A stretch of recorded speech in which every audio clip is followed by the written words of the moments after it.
when the safest building in America became a killing ground. The 12 seconds that destroyed everything began at 9:47 on a Tuesday morning. 12 seconds. That's all it took for armed men wearing the right uniforms, carrying the right badges, speaking the right codes, to walk through the most sophisticated security checkpoint in the country and disappear into the building like water soaking into concrete. 12 seconds to shatter a reputation built over 2 decades. 12 seconds to transform 500 terrified employees into hostages. And 12 seconds to force one quiet man, a man most of his coworkers couldn't even name, to become the only thing standing between everyone in that building and a body count that would have made national headlines for years. Before we go any further, if you're new here, hit that subscribe button right now, because this channel is where stories like this one live.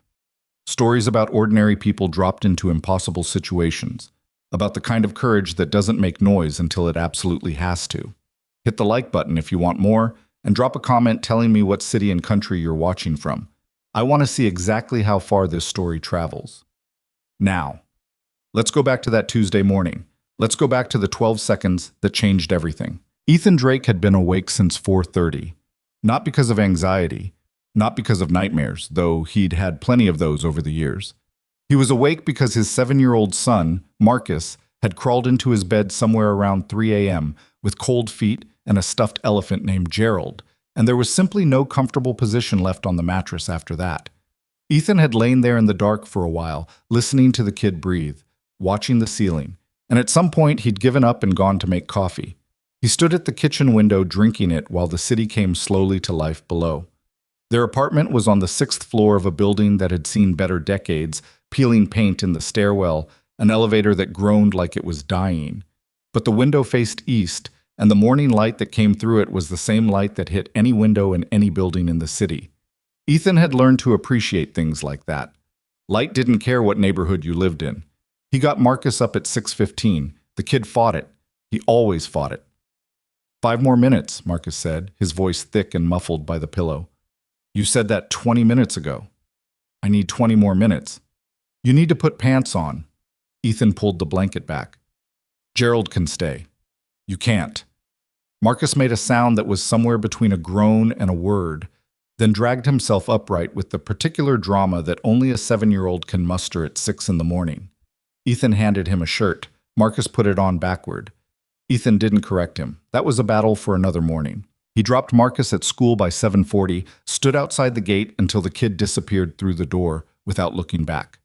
He never looked back, which Ethan chose to interpret as confidence rather than indifference, and then took the subway across town to Helix Vanguard.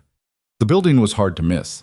72 floors of glass and steel rising above the Midtown skyline, like something designed specifically to make the buildings around it feel inadequate. Helix Security Solutions had built it 8 years ago as both headquarters and showpiece, a physical argument for what the company sold. The lobby alone had more security infrastructure than most regional airports. Biometric scanners at every entrance, pressure sensors in the floor tiles, a command center on the 44th floor that monitored every camera, every access point, every ventilation shaft in real time. The marketing materials called it the most secure private facility in the Western Hemisphere, which was the kind of claim that sounded impressive until you started asking what it actually meant. Ethan had been asking that question for 8 months. He badged in through the service entrance at the northeast corner of the building, the one that maintenance and facilities staff used, the one that didn't have a lobby attendant checking your name against a list. His work order for the morning was straightforward. Inspect the pressure regulation valves on floors 12 through 16, document anything unusual, submit the report by noon. Standard stuff. The kind of work that made you invisible. He liked being invisible. He'd spent a lot of years learning how. The maintenance department occupied a series of rooms in the building's sub-basement, 2 levels below ground, accessible by service elevator or a stairwell that smelled permanently of hydraulic fluid. Ethan kept his tools in a locker near the south wall. He knew every other locker in that room by the names on the masking tape labels, and he knew most of the people attached to those names. Ricky, who'd worked HVAC for 11 years and spent every lunch break reading paperback westerns. Donna, who managed the electrical team and could diagnose a short circuit by the way the lights flickered. Old Pete, the plumbing supervisor, who was 63 years old and planning to retire in April and talked about it constantly. "You look tired," Donna said when he walked in.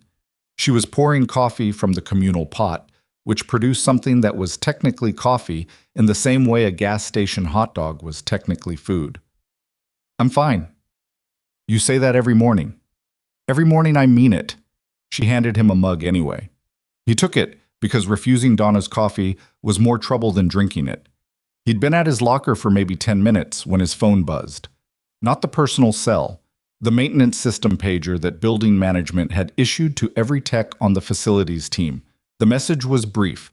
Anomaly flagged in sub-basement corridor B. Camera feed interrupted 0612-0619. Review requested. 7 minutes of dead footage. On a camera that had worked perfectly for 4 years. Ethan finished putting on his work belt. He looked at the message again. Then he went to corridor B. The camera was mounted on the ceiling above the secondary air handling units, a high-traffic area for maintenance staff, but not for anyone else. The unit itself looked undisturbed. The cable running from the camera to the junction box looked fine. But when Ethan traced the cable to where it met the wall conduit, he found something that should not have been there.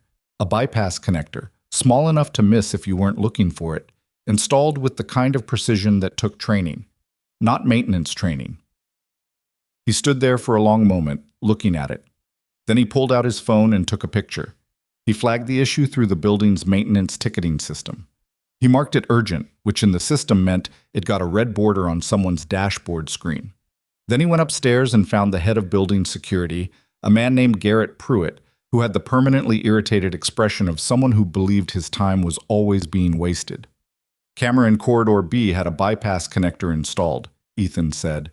"Someone cut the feed deliberately." Pruitt looked up from his desk. "When?" "Early this morning, maybe earlier. I'd need to check the junction log." "A bypass connector," Pruitt said it flatly, the way you repeat something back to someone when you're deciding how seriously to take them. "You mean like a maintenance bypass? Those get installed all the time." "Not on live security cameras, and not by my team. I checked the work orders. Nobody touched that camera." Pruitt picked up his coffee. "Drake, we run diagnostics on every camera in this building twice daily. If something was wrong, we'd have caught it. Your diagnostics don't test for external bypass connectors. They test signal continuity from the connector forward. Someone spliced in upstream of your test point." Pruitt looked at him for a moment with an expression that Ethan recognized. Not quite contempt, but something adjacent to it. The expression people used when they'd already decided you didn't know what you were talking about and were being polite about it. "I'll have someone look at it," Pruitt said. Nobody looked at it. Ethan filed a second report at 10:30, this one through the building management portal rather than the security system. He attached the photograph. He included a note explaining what a bypass connector was and why its presence on that specific camera at that specific location represented a potential vulnerability in the building's security perimeter. He used plain language. He was thorough. He got an automated acknowledgement and nothing else. By noon, he had finished his pressure valve inspection on floors 12 through 16 and found 2 more things that bothered him. A service access panel on 15 that had been resecured with a different type of fastener than the original, and a magnetic door sensor on the north stairwell of 16 that had been cleanly deactivated. Not broken, not malfunctioning, deliberately disabled. He reported both. He was eating lunch in the sub-basement break room when someone from the facilities management office came down to talk to him. Her name was Karen Ostrowski, mid-40s, professional, clearly uncomfortable with the errand she'd been sent on. "Mr. Drake," she said, "I've been asked to speak with you about the reports you've been submitting today. They're accurate. I'm sure they are. And I want to be direct with you, because I think that's more respectful than being vague. The security team has reviewed your concerns, and they don't believe there's an active threat.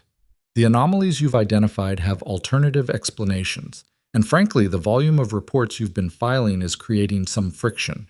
Ethan put down his sandwich. "What alternative explanations?" "That's outside my area of, there's a bypass connector on a security camera that nobody installed. There's a deactivated door sensor on 16. There are access panels that somebody opened and resecured. These aren't anomalies. They're a pattern. Karen Ostrowski looked at him with a kind of careful pity. Mr. Drake, Helix Vanguard has won 6 consecutive industry certifications for security infrastructure. We have one of the most sophisticated certifications test what's supposed to be there, Ethan said. They don't test for what someone quietly removes. She left without resolving anything. He went back to his sandwich, but he wasn't tasting it. He was running the pattern in his head. Camera blind spot, access panel, sensor deactivation, and trying to figure out what you'd need all 3 of those things for if you were trying to move through this building without leaving a record. He was still thinking about it when the building's emergency alert system went silent. Not off. Silent. No alarm, no klaxon, no automated announcement. Just nothing, in the space where something should have been. Ethan was on his feet before he'd consciously decided to stand. I knew the building's layout better than almost anyone. 8 months of maintenance work meant he'd been in every mechanical space, every utility corridor, every junction room from the sub-basement to the 62nd floor. He knew which staircases connected to which elevator banks. He knew which walls were load-bearing and which were drywall partition. He knew the location of every fire suppression riser, every power distribution panel, every communications trunk. He also knew that the sub-basement had a maintenance access to the building's primary blast protection system, a set of reinforced doors installed when the building was originally constructed, designed to seal off the lower floors in the event of a structural emergency. Nobody talked about them. Most of the people who worked in the building didn't know they existed, but Ethan had serviced the hydraulic actuators on those doors 6 weeks ago, and he knew exactly what they were capable of.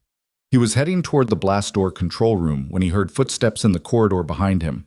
Fast, purposeful, not the kind of footsteps that belonged to someone doing their morning rounds. He pressed himself against the wall at the corridor junction and waited. The 2 men who passed him were wearing Helix security uniforms. They were carrying weapons that Helix security guards were not authorized to carry. Ethan watched them go. His heart rate, if you had measured it at that moment, would have been 72 beats per minute. He'd spent years learning how to keep it there. He counted to 5 after they turned the corner. Then he went the other way. Whoop. Sophia Bennett had not slept well. She rarely slept well before quarterly board presentations, and the one scheduled for this morning was more fraught than most. The company's expansion into the federal contracts market had generated significant internal disagreement, politely in the boardroom, less politely in the emails she read between the lines of, and she knew that at least 2 members of her board were unhappy with the direction she'd been pushing. She knew their names. She didn't know yet what they were prepared to do about it. She was on the 48th floor at 9:47, standing at the window of the small conference room she used as a staging area before big presentations, reviewing the last 3 slides of her deck, when she heard something that made her stop. Not an alarm. The absence of an alarm. The Helix Vanguard Command Center generated a constant low-frequency signal, something you stopped consciously hearing after your first week in the building, the electronic equivalent of a building breathing. And it had stopped. Sophia had been running a security company for 6 years. She knew what a dead command center sounded like. She pulled out her phone and tried to reach the security desk. No connection. She tried her assistant. Nothing. She walked to the conference room door, opened it, and found the corridor outside occupied by 3 men she didn't recognize. Wearing uniforms, she did, pointing weapons at her before she'd finished processing what she was seeing. She did the only thing available to her. She slammed the door and ran for the secondary exit at the back of the room, the one that connected to the maintenance access corridor. A route she knew existed only because she had personally reviewed the building's architectural drawings during the construction phase, years ago, out of a compulsive need to know everything about a building with her name on it. The corridor was narrow and poorly lit and smelled like concrete and machine oil. She ran. She had no plan beyond not that direction. She was running in heels, which was not a situation she had ever specifically prepared for, and somewhere behind her she could hear the door she'd come through being forced open. She turned a corner and nearly ran directly into Ethan Drake. She recognized him, vaguely. The face matched someone she'd seen in passing in the lower-level corridors, someone in a gray maintenance uniform who had once held a door for her in the service elevator without making a production of it. She couldn't have told you his name 30 seconds ago. He had his hand up before she could speak, a flat, controlled gesture that said stop without making a sound. and the precision of it made her stop. He pointed at her shoes, then pointed down the corridor. She understood. She pulled off both heels and held them. He moved to the corner she'd come from and listened. Then he looked back at her with an expression that was not afraid but was also not pretending things were fine. And that particular combination of honesty and calm did something to her breathing that she hadn't expected. "How many?" he asked. His voice was very quiet. "3. Behind me. Possibly more." Were they moving? "Toward the stairwells, I think." He nodded once. He was thinking. She could see it, but it wasn't the frantic thinking of someone overwhelmed. It was the kind of thinking that had structure to it. "The blast doors," he said. "What?" "Sub-basement. There's a reinforced security barrier. Old construction. Most people don't know it's there. If we can get there before they figure out it exists..." He stopped himself. "Can you move fast?" Sophia Bennett had run a marathon in 3:42 8 years ago and kept up with a personal trainer twice a week because she had learned early that physical capability was a resource, like capital. "Yes," she said. "Stay close. Don't talk. If I stop, you stop." "Who are you?" He was already moving. He looked back once, and something crossed his face that might have been the beginning of an answer or might have been a decision to answer later. "Ethan Drake," he said. "I fix things." She followed him into the dark. They moved through the dark in silence, and Sophia learned something in those first 2 minutes that no board presentation had ever taught her. The difference between a person who stays calm because nothing has registered yet, and a person who stays calm because they have already processed the worst possible version of what's happening and decided to function anyway. Ethan Drake was the second kind. She could tell by the way he moved, not reckless, not hesitant, but deliberate in a way that had nothing to do with confidence and everything to do with experience. He checked each corner before he turned it. He paused at junctions and listened before he committed to a direction.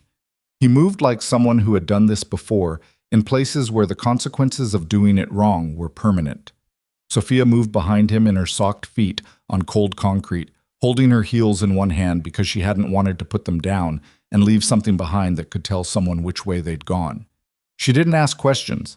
She had decided in the first 30 seconds that questioning his decisions in real time would cost them both more than it was worth. And besides, he was moving with enough certainty that she was willing to extend him temporary credit. They took 3 turns, descended a stairwell that Sophia had never used in 6 years of working in this building, and emerged into a corridor that smelled like hydraulic fluid and aged steel. The ceiling was lower here. The lighting was a single row of industrial fluorescents, 2 of which were flickering. Ethan stopped at a heavy steel door set into the wall. He entered a code on the keypad beside it. 7 digits, from memory, without hesitating, and pulled it open. Beyond it was a control room no bigger than a walk-in closet, 2 monitor stations, a wall of analog gauges, and a handwheel assembly connected to a mechanism that disappeared into the floor. "Get inside," he said. She got inside. He followed her in and closed the door and turned the interior lock. "The blast door," Sophia said, looking at the handwheel. "That's not just emergency locking. That's the primary barrier for the sub-basement perimeter." 30 tons of hardened steel, Ethan said. He was already at one of the monitor stations pulling up a feed, not the building's primary security system, which was clearly compromised, but a secondary maintenance monitoring loop that ran on a separate circuit. When this closes, nothing gets through it without industrial cutting equipment, and the time that would take would give us options. She looked at the feed he'd pulled up. The image was grainy and the camera angles were limited, but it was something. She could see the main lobby. She could see people being moved. "They're consolidating the employees," she said. "Upper lobby, looks like. Floors 2 and 3. "That's what I'd do," Ethan said. He said it matter-of-factly, and she looked at him. "That's what you'd do." He didn't answer that directly. He was studying the screen with the particular focus of someone who isn't just watching, but reading, interpreting movement, spacing, the positioning of the armed men visible on the feed. He counted something silently, his lips barely moving. "I see at least 14 on this feed," he said. "Probably more I can't see. They're not just security contractors who went bad. The way they're moving, the way they're managing the crowd. They've done this before. This isn't their first building." Sophia absorbed that. Mercenaries. Professionals. Someone hired a crew. He leaned back from the screen. And whoever hired them knew this building. They knew which camera to blind, which sensors to kill, how to get a team through the checkpoint without triggering secondary verification. That's not information you pull off a public blueprint. It's internal, Sophia said. The word landed flat and heavy in the small room. Yeah. She had known it on some level, probably since she'd seen those men in her corridor, because there was no other way to account for everything she was seeing. But hearing it said plainly, without cushioning, made it concrete in a way that her own thoughts hadn't quite managed. Someone inside her organization had handed strangers the keys to her building and the lives of everyone in it. The board meeting, she said. What about it? I had a board meeting this morning, quarterly review. There are people on that board who have been pushing back on the direction I've been taking the company. Federal contracts, defense sector expansion, one in particular. She stopped herself. She was running ahead of what she could actually prove, and she knew it. Never mind. Later. Ethan was already moving to the hand wheel. I'm going to close this now. Once it's sealed, we have time. Not a lot, but some. I need you to tell me everything you know about who has access to the security architecture documentation. How do you know about the security architecture documentation? He put both hands on the wheel. Because I've been trying to tell your security chief for 3 months that someone was taking it apart piece by piece, and he didn't listen. Ready? She planted her feet. Do it. He turned the wheel. The mechanism engaged with a series of heavy, grinding sounds. Not graceful, not cinematic, just a massive amount of old machinery doing exactly what it was built to do. Somewhere above them, through the floor and the concrete and the steel, there was a deep percussive thump as 30 tons of blast door dropped into its housing. The sound traveled through the walls and into Sophia's bones. They heard footsteps in the corridor outside less than 40 seconds later. The footsteps stopped outside the control room door. There was a pause. Then someone tried the handle. Then someone knocked. Not politely, but experimentally, the knock of someone mapping what they can't see. Then the footsteps moved on. Sophia realized she was holding her breath and let it out slowly. You knew they were coming, she said. I knew someone was coming. I didn't know how soon. Ethan sat down at the monitor station. He looked tired in a way that had nothing to do with this morning specifically, the kind of tired that was structural, built into him over years. I filed reports, 4 of them, starting in March.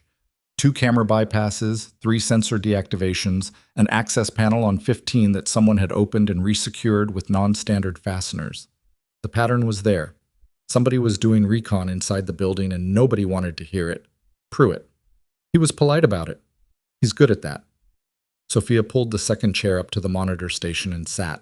What's your background? And don't say maintenance, because I've watched enough footage to know what maintenance technicians look like when they're scared, and you don't look like any of them. Ethan was quiet for a moment. Not evasive, exactly. More like he was deciding where to start. Navy, he said. Special Operations. 12 years. SEAL. Yeah. And now you fix pressure valves in my building. My son needed a father more than the Navy needed another operator. He said it simply, without apology. I got out. I've been out for 4 years. I took the job here because it pays consistent hours and I know buildings. He paused. I'm good at seeing what's wrong with them. Sophia looked at him. He had the kind of face that had been through weather. Not old, but seasoned, with a scar along his jaw that she hadn't noticed before because it was the kind of thing you didn't notice until you were 3 feet away in a small room with nothing else to look at. He was not what she would have imagined if someone had asked her to describe the person who would turn out to be the most capable person in her building on the worst day it had ever seen. She was aware that this said something about her imagination, and not entirely flattering things. How old's your son? She asked. 7. Something shifted in his expression, just briefly. He gets out of school at 3:15. She looked at the analog clock on the wall. It was 10:14 a.m. Okay, she said. Then let's figure this out before 3:15. What? He knew the sub-basement better than any other level of the building, which was fortunate because the sub-basement was where they were, and knowing your ground was the first thing that mattered. He walked Sophia through it over the next 20 minutes, not because she asked him to, but because he'd learned a long time ago that shared situational awareness was the difference between having a partner and having a liability, and he needed her to be a partner. The subbasement had 4 main corridors arranged in a rough rectangle around the building's central utility core. Off those corridors were mechanical rooms, storage, the blast door control room they were currently in, 2 secondary communication junction boxes, and a network of maintenance access tunnels that connected the subbasement to the building's structural cavity, the space between the outer wall and the inner structural frame, used for cable runs and pipe access, and not much else. The tunnels were approximately 4 feet wide and ran the full perimeter of the building. They were also completely invisible to the building's security camera network, because security cameras were installed to monitor spaces people were expected to occupy, and nobody had expected anyone to occupy a 4-foot-wide crawl space running behind the walls. These tunnels, Sophia said, they connect to the upper floors? Access panels at each level up through 12. After that, the structural cavity closes off. Ethan had a building schematic open on the maintenance tablet he'd grabbed from his locker before any of this started. Old habit, he carried it on any floor inspection, and this morning had not been an exception. But the communications trunk runs all the way up. There's a secondary antenna relay on the roof that the main system doesn't route through. If I can get to the junction box on subbasement south corridor, I might be able to push a signal out through that relay. To who? Anyone listening on the federal emergency frequency. He looked at her. Does your company have federal contracts? We're in active bidding for 3. Then there are federal people who pay attention to this address. If I can get a signal out, even a partial one, they'd respond. Sophia thought about it. But it would take time. Response time, staging, negotiating entry clearance for a building this size. Which is why we need to make sure the people inside don't know we sent it. He was already studying the schematic, tracing routes. I need 20 minutes in the south corridor. The problem is getting there without crossing any of the main junctions, because if they've got people down here, and they might, given how fast they found this room, the main junctions are where they'd post them. The maintenance tunnels. Yeah, but I need someone monitoring this feed while I move. He looked at her directly. I need to know if they find another way to the control room. Sophia straightened in her chair. Tell me what I'm looking at. He showed her which feed covered which corridor, how to read the camera angles, what body positions and movement patterns meant someone was actively searching versus moving with a destination. He was a good teacher, specific, without condescension, the kind of instruction that respected her ability to learn rather than doubting it. She filed that away alongside everything else she was recalibrating about him.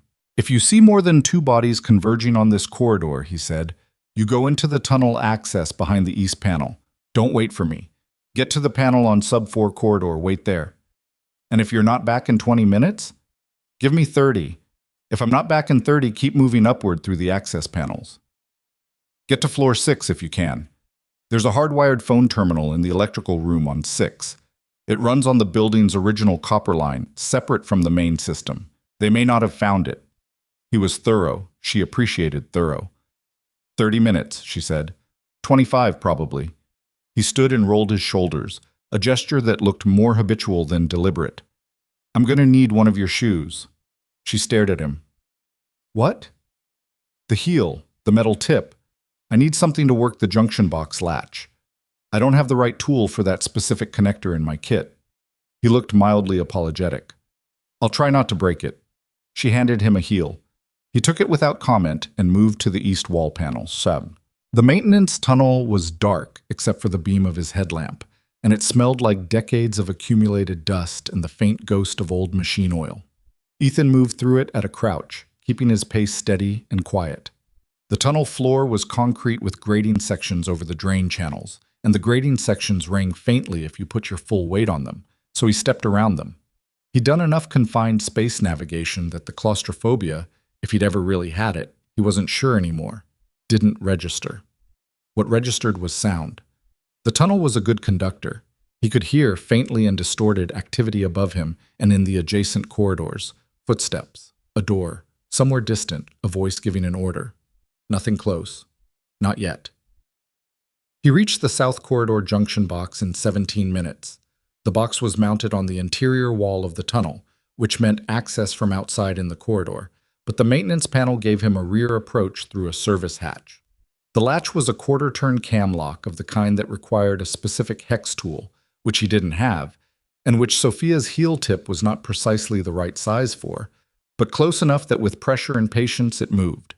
The box contained the secondary communications routing hardware, aged equipment, installed during original construction and largely forgotten by a company that had upgraded everything else.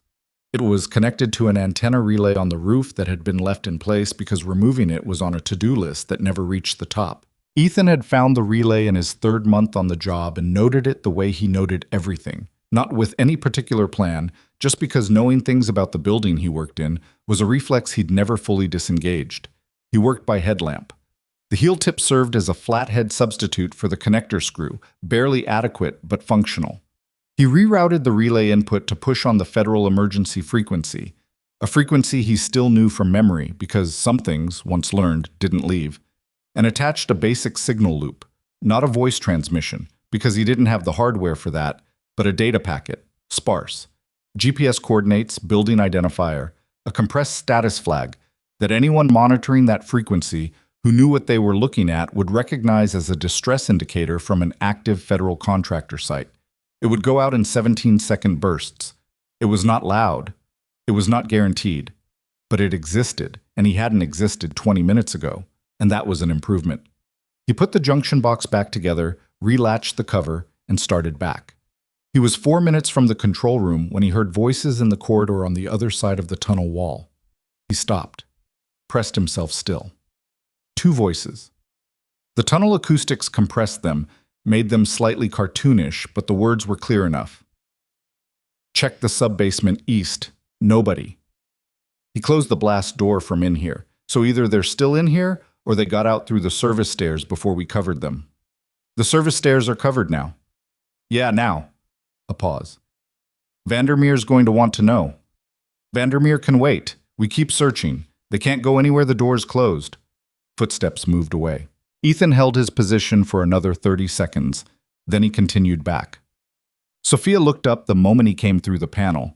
The relief on her face was visible and brief, and she covered it quickly with something more composed, but he'd seen it. 23 minutes, she said. Signals out, 17-second burst cycle. He settled into the chair beside her. Who's Vandermeer? She went very still. What? 2 of them talking in the south corridor. One said Vandermeer would want to know they hadn't found us. Who is he? Sophia was quiet for 3 or 4 seconds, and in those seconds Ethan watched something move through her.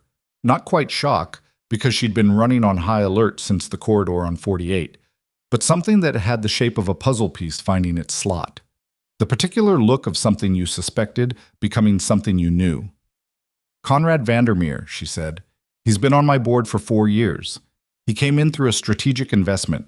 His private equity fund bought a significant stake in Helix when we were in an expansion crunch. He's been pushing me for 18 months to take the company in a direction I didn't agree with. She stopped. Government surveillance contracts, defense sector work that crosses lines I wasn't willing to cross. And when you didn't go that direction, he started building a case for removing me, going to the other board members, framing it as leadership concerns. I thought it was just politics. Her voice was steady, but her jaw was tight. I didn't think he'd do this. People who are used to getting what they want through leverage don't usually plan for what happens when the leverage doesn't work, Ethan said. They overcorrect. 500 people are in that building because he overcorrected. She said it quietly, and there was something in her voice that was not panic, but was in the same territory, a controlled anger that had nowhere to go yet. He used my own building against my own people. We need to find the documentation. If Vandermeer authorized this operation, there's a paper trail somewhere. These kinds of arrangements, payments, logistics, they leave traces, even when people try to clean them. There's a data archive on Sub-Basement North. Physical server backup, old system, runs on isolated hardware. It has redundant copies of all board communications, financial authorizations, everything that moved through the company's secure channels. She hesitated. It's on the other side of the building from here. Ethan looked at the schematic. North corridor access from the tunnel network was possible. It added complexity. It added exposure. But documentation of Vandermeer's involvement changed the entire calculus of what happened after the federal response arrived. The difference between a rescue operation and a prosecution. We go for it, Sophia said, before he'd made the call. Don't talk yourself out of it. If we get out of here and don't have proof, He'll have lawyers surrounding him before we finish the debrief. She wasn't wrong. He recognized the logic and also recognized that she'd arrived at it faster than he had, which he filed away as useful information about who he was working with. 20 minutes each way, he said. If the signal works and someone's listening, we might have a 2-hour window before federal teams stage outside. Maybe less. Then we should move. I was reaching for the schematic when his eye caught something on the monitor feed, a figure in the lobby camera, separated from the main group of armed men, standing slightly apart. The figure was on a phone. The body language was not the body language of someone giving tactical instructions. It was the body language of someone reporting to someone else. Ethan leaned closer. The camera resolution was poor, but the build was distinctive, tall, wide through the shoulders, moving with a particular economy that Ethan recognized from a category of people he'd spent years around. Not hired muscle, trained. The figure turned briefly toward the camera, and even through the grain and the bad angle, something in the profile was familiar in a way that landed in Ethan's chest before his brain had finished processing it. He sat back in his chair. "What?" Sophia said. "Nothing." He said it automatically, which was wrong, and he knew it was wrong. He looked again at the screen. The figure had moved out of frame. "I need to think about something." "That's not a nothing face." "I know the man running the tactical team," Ethan said. "Or I knew him, a long time ago." The air in the small room shifted. Sophia didn't push him immediately, which he appreciated. She waited, which turned out to be more effective. "His name is Cole Reardon," Ethan said. "We served together. 3 deployments. He was good. Better than good. Good. The kind of operator who made everything look easy because he'd already solved it in his head before it started." He paused. "He got out 2 years before I did. I heard things after. Nothing specific, just that he'd gone into private work. I didn't follow up. I should have followed up." "You knew him well?" "Well enough." He looked at her. "Well enough that he's going to know I'm down here the moment someone tells him the blast door closed from the inside. He'll know it wasn't a random employee who figured out that system. He'll know it was you." "Yeah." Ethan was quiet for a moment. "And that changes what he does next. Cole doesn't leave loose ends." He stood and picked up the schematic and looked at the route to the North Corridor archive room, and the routes that connected to it, and the places where a man who knew how he thought would put someone to wait for him. "We still go for the archive," he said, "but we go differently." Sophia stood without asking why differently. She'd understood enough by now to trust the shape of his decisions, even when she couldn't see all of them yet. They went back into the tunnel, and the dark folded around them again, and somewhere above them in Ethan's building, Cole Reardon was beginning to understand exactly what he was dealing with. The North Corridor was the long way around, and Ethan chose every step of that route deliberately, picking the tunnel branches that kept them furthest from the junction points where sound traveled most clearly and where anyone waiting would naturally position themselves. Sophia moved behind him without complaint. She'd stopped asking questions that didn't need asking, which was one of the more useful adaptations he'd seen a person make under pressure, and she made it in under an hour. The tunnel branched twice before it straightened into the north run. At the second branch, Ethan stopped and held up his fist, and Sophia stopped immediately behind him. He turned off the headlamp, total dark. He listened. There was a sound on the other side of the wall. Not footsteps, not voices, just a rhythmic, barely perceptible creak that repeated every 7 or 8 seconds. Someone shifting their weight. Someone standing still in the corridor on the other side of that wall, and the slight movement that came from standing still for a long time in one place. He pressed his mouth close to Sophia's ear. "One man, left side, between us and the archive room." She didn't whisper back. She found his hand in the dark and pressed 2 fingers against his palm, which he interpreted correctly as, "What do we do?" He thought about it for 15 seconds, not because he didn't have options, but because he wanted to choose the right one. Cole would have put his best people on the most obvious approach vectors, main corridors, stairwells, the blast door perimeter. The man on the other side of this wall was likely good, but probably not the best. Cole kept his best close. He found the maintenance panel in the wall by touch. His fingers had memorized the sub-basement layout well enough that darkness only slowed him, didn't stop him. He counted the rivets along the panel frame until he found the corner bracket that, on this section of wall, sat directly across from where the corridor lighting panel was mounted on the outside. He pressed his hand flat against the wall and felt, very faintly, the hum of the fluorescent transformer. He took the small multi-tool from his work belt, found the panel's retention screw by touch, worked it loose without sound, which took 2.5 minutes of patience. Then he opened the panel 2 centimeters and looked through the gap. The corridor on the other side was narrow and lit by a single fluorescent strip. The man standing in it was about 20 feet to the left, facing away from Ethan's position, which meant he was watching the main junction entry point. He was holding his weapon in a ready position that had gone slightly slack, left hand loosening on the grip, weight shifting to the right heel, 20 minutes into a static post, minimum. Probably longer. Ethan pulled the panel shut and found Sophia's hand again in the dark. He traced on her palm with his finger, one man, far left, back turned. Then he held up his hand and she understood. Stay. He opened the panel again, wider this time, slow enough that the hinge didn't complain. The gap was not large. He was not a small man, but he'd fit through tighter, and the guard was looking the wrong direction, and the fluorescent hum covered the sound of his shoulders scraping through. He came out of the wall low and moved fast and quiet, covering the 20 feet in a way that was not elegant. There was nothing elegant about it. His left knee hit the concrete harder than he intended, and pain flared up through his thigh. But it was fast enough. He got his arm around the guard's throat from behind and applied pressure to the carotid with practiced precision, and the man went down in about 8 seconds, which was longer than ideal but shorter than a fight. He caught the weapon before it hit the floor, set the man against the wall in a seated position with his chin on his chest. Not dead. Unconscious, and would stay that way for several minutes. He went back to the panel and opened it, and Sophia came through without being told. She looked at the unconscious man and then looked at Ethan, and neither of them said anything. They went to the archive room. The archive room was exactly where the schematic said it was, and the lock was a standard keycard reader. And Sophia had her keycard because she was the CEO and had never in her career gone anywhere in her own building without it, which turned out to be a habit worth having. The door opened. They went inside and closed it behind them. The room was cool and hummed with server fans. Racks of black hardware stretched along 2 walls, old by data center standards but maintained, with indicator lights blinking in patterns that meant the systems were still running on their backup power supply.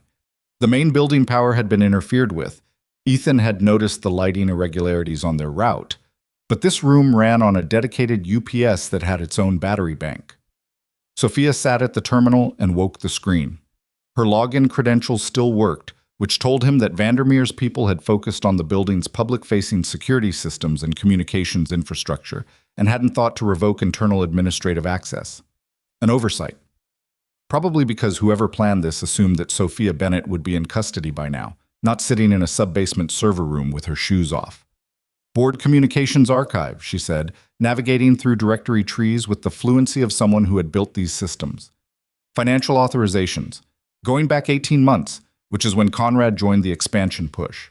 She pulled up a search and typed in Vandermeer's name and a set of account identifiers that she clearly had memorized. The results populated in seconds. She scrolled. Ethan watched the screen over her shoulder and watched her face at the same time, because her face told him what she was finding before the data on screen resolved into meaning for him. There, she said. Her voice was flat. The specific flatness of someone who needed to be angry and was not letting themselves be yet because there was still work to do. Wire transfers. 14 of them, over 9 months, from a holding company incorporated in the Caymans to an operational logistics account that isn't in our system. Not ours. It looks like ours. Same naming convention, but the account number is wrong by 1 digit. Ghost account. Created to receive payments and route them to wherever this operation's funding was staged from. She kept scrolling. He was careful, but not careful enough, because he used the board's secure communication system to send operational instructions, and those communications route through this archive. She stopped. He thought I was going to be gone before anyone checked. She had found an email chain, 23 messages, the earliest dated 8 months ago. She read the first 3. Her expression didn't change, but her hand on the mouse tightened. He calls it a transition, she said. The whole thing, a strategic leadership transition. 500 people being held at gunpoint is a transition. She pulled in a slow breath. He has a replacement CEO already named. He has a board vote scheduled for 36 hours from now, after which the company ratifies the new direction and the federal surveillance contracts, and nobody asks too many questions about why Sophia Bennett abruptly resigned. A pause. My resignation letter is in here. He wrote it for me.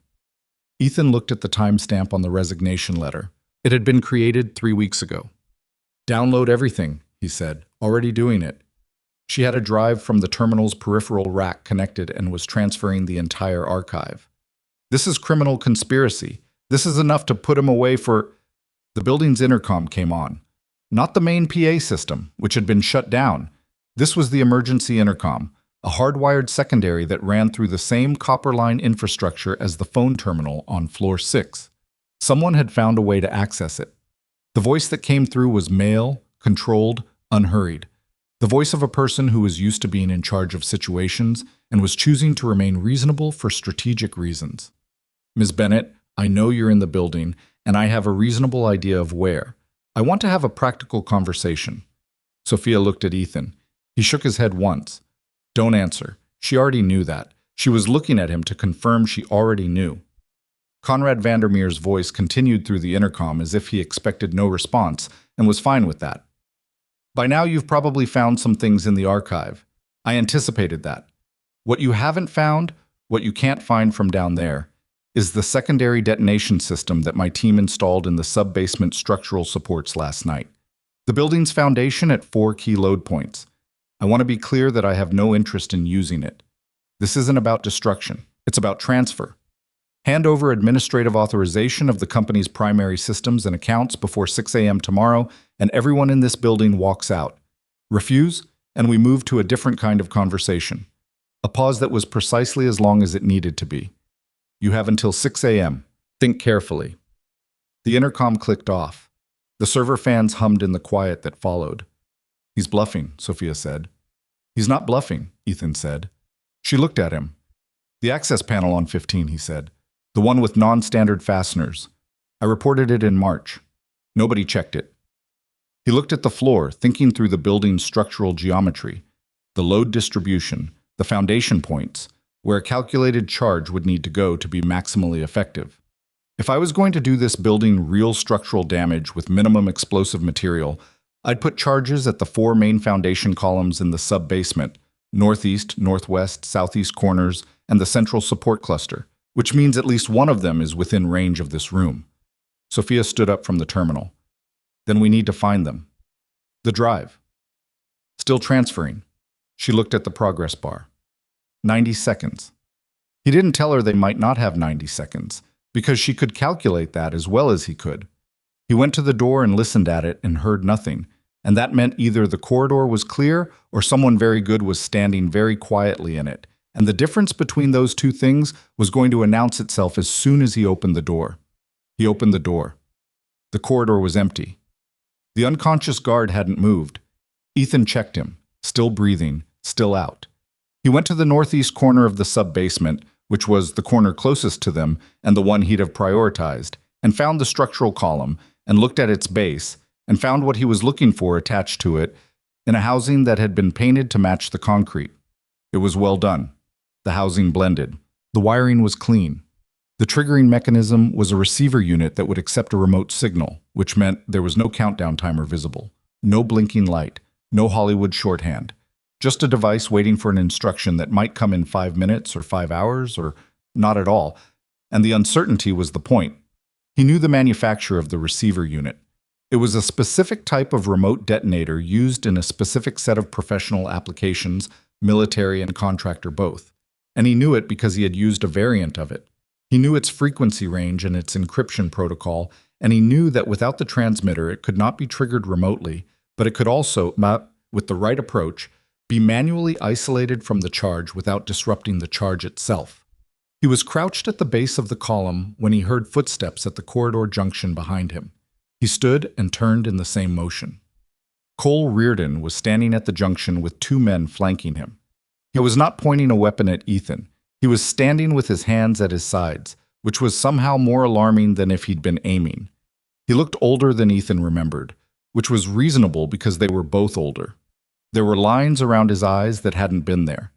He'd shaved his head at some point, which changed the geometry of his face in a way that made him look harder and also a little diminished, like the loss of something that had softened him without his knowing it.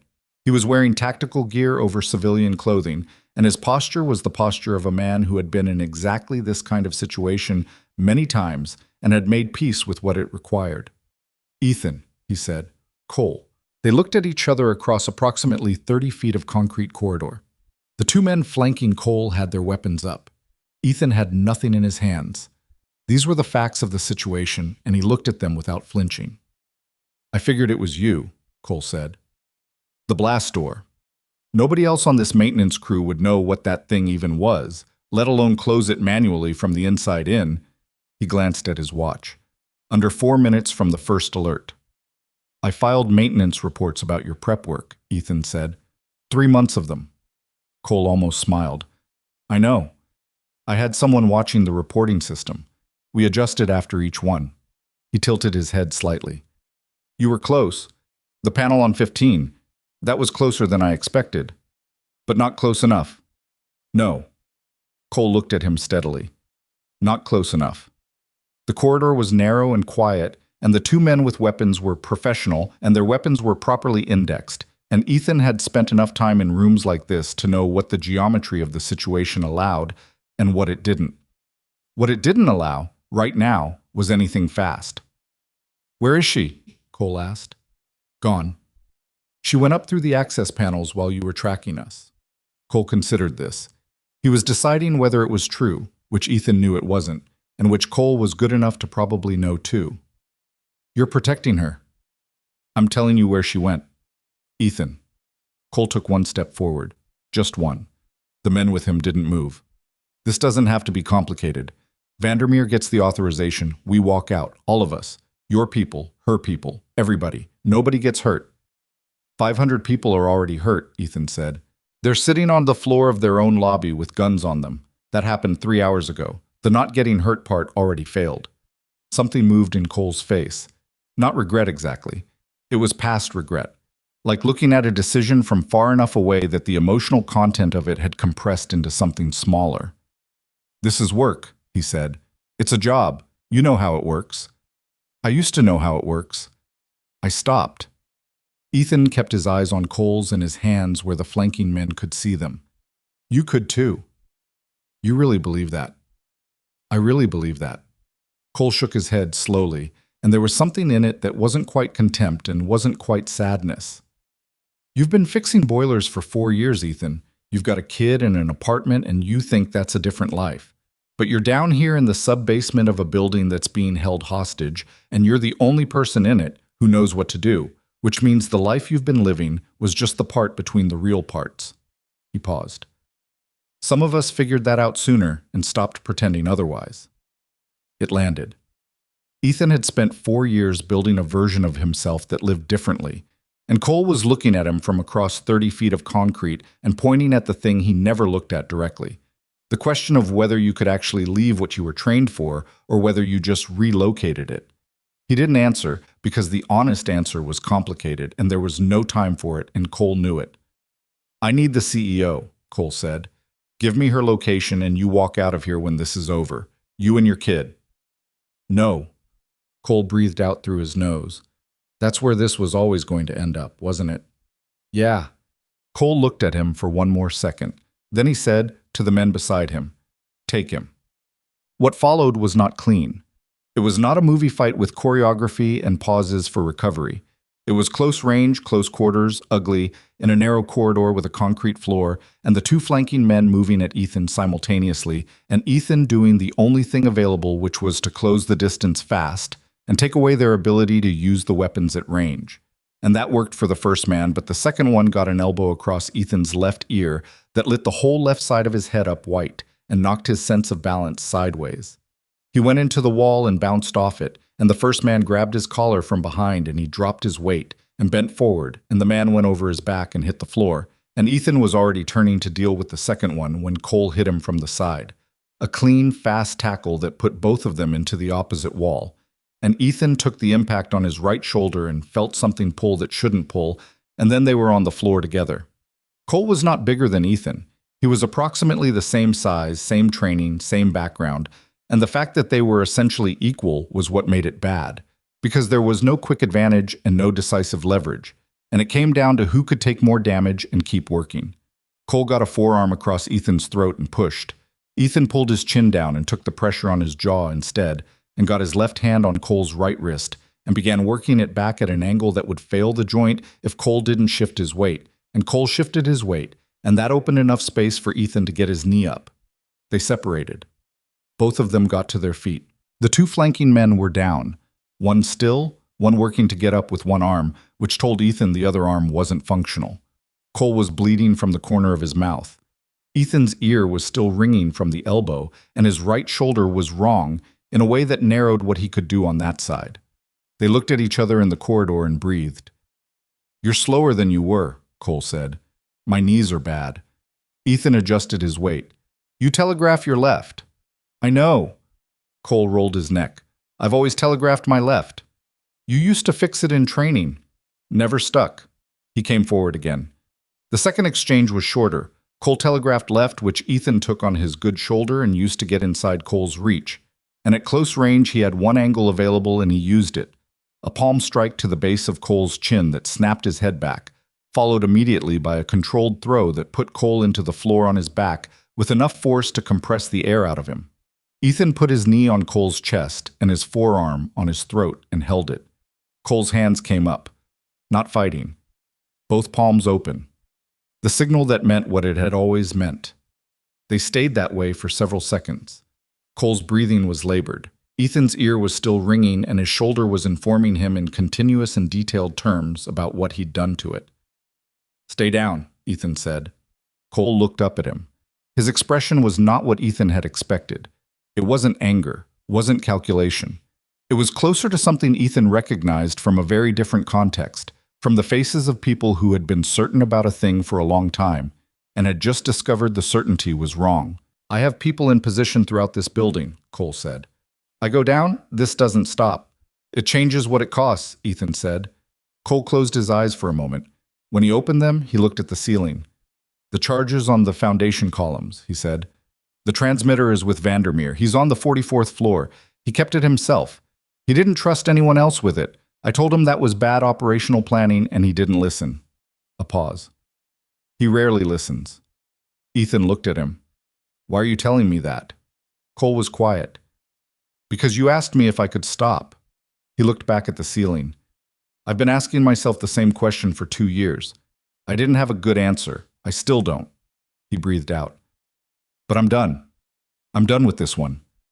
Ethan studied his face for 3 or 4 seconds, looking for the angle. There was no angle. Cole Reardon had been a lot of things that weren't good, but he had never been a liar. It was one of the contradictions of him that Ethan had never fully resolved. He eased the pressure on Cole's throat. Not all the way. Enough to talk. "Anyone else know where the transmitter is?" "My second, Briggs. But Briggs does what I say." "You're going to call Briggs off." "If you can get me to a working radio." "I can get you to a working radio." Ethan stood, keeping his eyes on Cole. "Then you're going to stay here and you're going to wait. And if anything goes wrong that I attribute to you, this conversation ends very differently." Cole sat up slowly. He pressed 2 fingers to his bleeding mouth. "You have a kid," he said. It wasn't a question. 7 years old. "What's his name?" "Marcus." Cole nodded at that, as if the name meant something or confirmed something. He leaned his back against the wall and looked at his hands. "Mine is 4, he said. "Girl, I haven't seen her in 6 months. He looked up at Ethan. "I'm not asking you to feel sorry for me. I'm telling you so you know I understand what's at stake when you go up there." Ethan didn't say anything. He picked up the weapon from the closer of the 2 downed men and checked the condition of it and held it without pointing it at anything. "The 44th floor," he said. "His command post. He's set up in the Security Operations Center. He'll have 4 men with him, minimum. He'll know you're coming because he's watching every camera in the building." Not every camera. Ethan thought of the maintenance tunnel feed he'd already used, the blind spots he'd cataloged over months of work. "Get up. I need you mobile." Cole got up. He was stiff about it, but he got up. He looked at Ethan with an expression that had shed all its earlier layers and was down to something simple and unguarded. For what it's worth, he said, I'm glad it was you in this building today, and not someone else. It's worth something, Ethan said. He meant it. Come on. He took Cole back through the corridor to where Sophia was standing outside the archive room with the drive in her hand and her back straight, and her expression doing the careful work of processing a great deal of information very quickly. She looked at Cole. She looked at the weapon in Ethan's hand. She looked at the drying blood on Cole's chin and the way Ethan was holding his right shoulder. This is Cole Reardon, Ethan said. He's going to help us. After that, it's between him and a federal prosecutor. Sophia looked at Cole for a long moment. Where's the transmitter for the charges? 44th floor, Cole said, with Vandermeer. Then that's where we're going. She held up the drive. I have everything we need on him. 14 months of financial records and operational communications. She looked at Ethan. Your shoulder. It'll be fine. That's not what I asked. It'll be fine enough. He shifted the weapon to his left hand, which was not his strong hand, but was currently his functional one. There's a maintenance access shaft that runs from sub-basement north up to the mechanical room adjacent to the 44th floor security center. It's in the schematic. It's also not on any building map that Vandermeer would have been given during his tenure on the board because it was added during the last structural renovation, and the documentation was filed under engineering permits, not building plans. Sophia looked at him. You memorized the engineering permit documentation. I read everything I could find about this building before I took the job. Of course you did. She looked at the drive in her hand. Lead the way. The three of them moved through the sub-basement toward the north access shaft, and somewhere above them Conrad Vandermeer was watching cameras and waiting for morning and believing he had already won, because that was the thing about people who expected to get what they wanted. They made their plans around the people they could see and never thought enough about the ones they couldn't. Part 4. Louis, Viet 5000, Awesome to Chamchombe. To liên kết liên mạch với các phần trước trong câu chuyện, pha hồi thoại tạo thành một câu chuyện liền mạch khi ghép lại. Mỗi phần liền mạch với phần trước không giới thiệu lại câu chuyện ở đầu phần mới. Liên kết các phần của câu chuyện một cách liền mạch. Sử dụng câu chuyện tiếp giữa các phần, đuôi trì chủ đề, tránh ngắt quãng đột ngột, không sử dụng gạch đầu dòng hoặc tiêu đề phụ, phong cách kể chuyện Mỹ, Hoa Kỳ, giống văn giàu cảm xúc. Kể theo ngôi thứ 3, giữ đồ kịch tính không viết lan man, nhân vật không hoàn hảo, hội thoại tự nhiên, tránh ngôn ngữ văn chương sáo rơi và cụm từ AI điển hình. Việt như nhà văn chuyên nghiệp, không như AI cố gắng nghe sàng. Có yếu tố con người, cấm miêu tả quá mượt mà và hoàn hảo. Kết thúc phần không giới thiệu phần sau, câu chuyện không nhắc đến Chúa. Lưu ý trả lời trong mục tin nhắn không nhảy sang document, chỉ đần bắt buộc, không được xuất hiện trong nội dung truyền. Đây là một câu chuyện điện ảnh hoàn toàn hư cấu được tạo ra chỉ nhằm mục đích giải trí, không đề cập hay ngụ ý rằng nó dựa trên sự kiện có thật, người thật hoặc câu chuyện có thật, không sử dụng các cụm từ như dựa trên một câu chuyện có thật, theo ghi chép hoặc bất cứ điều gì tương tự. Tất cả các nhân vật, địa điểm, tổ chức và sự kiện phải hoàn toàn hư cấu. Lưu ý đặc biệt quan trọng.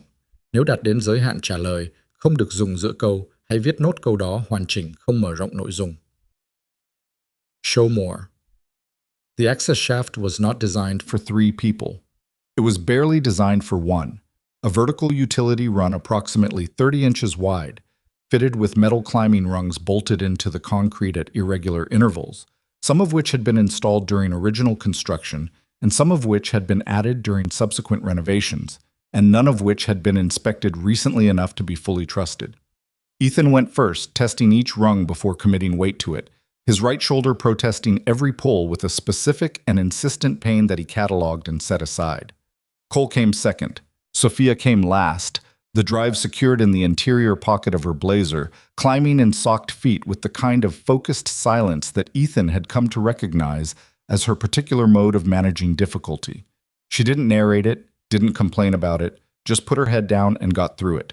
The shaft ran 44 floors. They were not going to climb 44 floors. The shaft accessed a mechanical bypass corridor at floor 12, which connected to the building's secondary elevator infrastructure. The service elevators that ran on a separate power circuit from the main elevator bank, and which, Ethan had confirmed during his maintenance round 6 weeks ago, were still operational on backup power even when the main systems were compromised. He'd thought about that 6 weeks ago, when he was servicing the hydraulic lines and noticed the backup circuit was isolated from the primary grid. He thought, that's a vulnerability. If someone cut the main power, maintenance staff could still move vertically. He'd made a note of it in his head the way he made notes of everything, with no specific plan attached, just the habit of knowing. Now it was not a vulnerability. It was the only option they had. Cole used his radio at the floor 4 access point, where the shaft widened into a small junction space that allowed them to stop without hanging off the rungs. The call was brief. He asked for Briggs by name, and when Briggs answered, Cole spoke in the flat tone of someone giving an instruction they expect to be followed without discussion. "Stand down," Cole said. "All positions. Hold in place. Do not engage. Do not move personnel." A pause. "Because I'm telling you to. That's the reason." Another pause, longer. "Briggs, stand down." The radio crackled. Then Briggs said, "Copy," in a voice that had the particularity of someone who had questions and was choosing not to ask them, and the connection closed. Cole handed the radio back to Ethan. His expression was neutral, giving nothing away, which Ethan had learned over 2 deployments meant he was managing something internally that he wasn't going to talk about. "How many of your people will actually hold?" Ethan asked. "Most of them. They're contractors. They do what the command structure says, and right now the command structure is me." Cole looked at the shaft above them.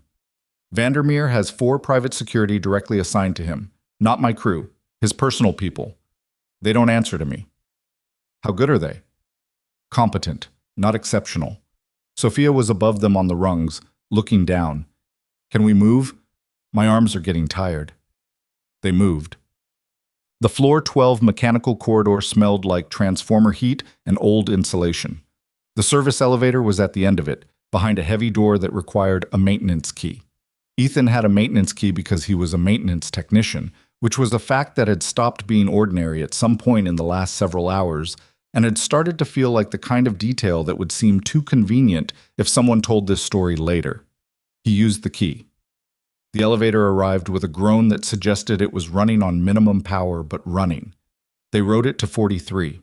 Not 44 because the Security Operations Center was on 44, and arriving directly at 44 meant arriving in whatever Vandermeer's people had set up around it. 43 was the floor directly below. Conference rooms, a client demonstration suite, a layout Ethan knew because he'd spent 2 days in October replacing the HVAC ducting on that floor and had walked every room while the system was down. The elevator opened into a service corridor. Empty. The main floor beyond the corridor door was not. Through the small reinforced window in the door, Ethan could see the open-plan conference area and 2 of Vandermeer's private security men moving between the window line and the central hub, alert and systematic. "Stairwell," Ethan said. He was thinking about the layout of 44. The Security Operations Center was in the northeast quadrant, which from the stairwell on 43 meant going up 1 flight and then northeast through the main floor, through whatever coverage those 4 men had set up. "What's the physical setup in the SOC? How many entrances?" 2, Cole said. "Main door from the floor and an emergency exit at the back that connects to the stairwell on the east side. Vandermeer will have 2 men on the main door and 2 positioned for interior coverage. And the transmitter. He'll have it on him. He's been holding it since 6 this morning. He doesn't put it down." Cole's mouth tightened. He likes having it. It makes him feel like the situation is controlled. Sophia had moved to the window beside Ethan and was looking at the 2 men on the floor below. "The east stairwell," she said. "If I come up through the east stairwell and come in through the emergency exit—" "No," Ethan said. "I wasn't asking." She turned from the window. "Listen to me. If all 3 of us go through the main approach, we're managing 4 armed men in a confined space. If I come in the back, we split their attention." She looked at Ethan steadily. "I know the building. I know that SOC. I designed the renovation of that space 3 years ago. I know where the emergency exit door is, how it opens, how much noise it makes, and where the 2 interior guards will be standing if they're covering the main door." "You've never done anything like this." "I ran a marathon in 3:42, and I've been doing things I've never done before for the last 4 hours. Brief me on what I need to know, and let me be useful." He looked at her. The thing about Sophia Bennett, he was coming to understand, was that she had the kind of competence that didn't advertise itself. It just showed up and got to work. She hadn't panicked in the tunnel. She'd read the security feeds accurately. She'd navigated the archive system under pressure. She'd climbed 44 floors of access shaft without complaining. He was not going to be the reason she sat this one out. The emergency exit door pulls outward, he said. It's on a pneumatic closer. Slow return. Quiet. When you open it, if the interior guards are at the main door, you'll have an angle on the left side guard before he can see you. Give us 60 seconds to hit the main door before you move. How will I know when 60 seconds starts? Count from when you hear us. She took the drive from her inside pocket and looked at it for a moment, then held it out to Cole. If something goes wrong, she said, this is everything. Wire transfers, communications, full chain of authorization. It goes to federal investigators, not press, not company lawyers. Federal investigators. Cole took it. He looked at the drive and then at her. Nothing's going to go wrong. You don't know that, she said. That's why I'm giving it to you. Cole pocketed the drive.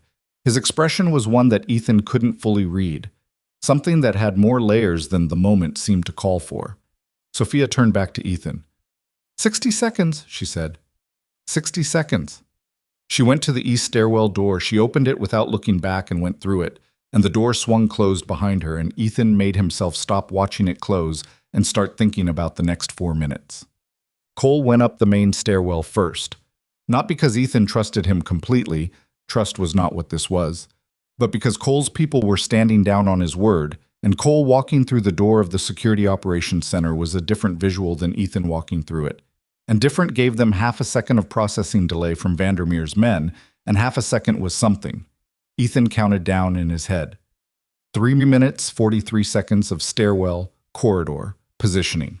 The pain in his shoulder had gone from specific and insistent to a broader, lower-grade constant that was, in a way, more manageable. The body's way of spreading a load it couldn't eliminate. His left hand was on the weapon. He was right-handed. This was going to be imprecise in ways he'd have to compensate for, and compensation always costs something. Cole pushed the main door open. The 2 men at the door responded exactly as Ethan expected. A fraction of a second of recognition, because it was Cole, followed immediately by the reassessment as they registered Ethan behind him with a weapon. And in that fraction of a second, Ethan was already moving past Cole on the left, inside the angle of the first guard's response. And it went the way these things went when one person was prepared and the other was reacting. The first guard went down. The second one got his weapon up and fired, once, into the wall to Ethan's left as Ethan dropped below the shot and moved. And then Cole was in the second man's space, efficiently and without elegance, and took him down in a way that suggested Cole had not fully disengaged from what he knew how to do. 62 seconds since Sophia had gone through the east stairwell door. From the back of the room, the emergency exit opened. The 2 interior guards split their attention between the main door situation and the new entry point, and that split was the entire margin that mattered. The left side guard turned toward the emergency exit. Sophia was already inside the doorway, and she hit him with the door as she pushed it fully open. Not with enough force to incapacitate him, but enough to knock him sideways and off his footing, and she moved past him without stopping, which took more nerve than Ethan would have given her credit for 6 hours ago, and which he noted now without surprise. The right side interior guard had his weapon on Ethan, and Ethan had his weapon on him, and for approximately 1 full second, they were at an impasse that the mathematics of the situation did not favor for either of them. Conrad Vandermeer was standing at the central monitoring console of the Security Operations Center. He was 61 years old, silver-haired, wearing a suit that had cost more than Ethan's monthly rent, and he looked— this was the thing that struck Ethan most, in that 1 full second of standoff. He looked annoyed. Not frightened, not desperate. Annoyed in the manner of someone whose meeting has run over schedule.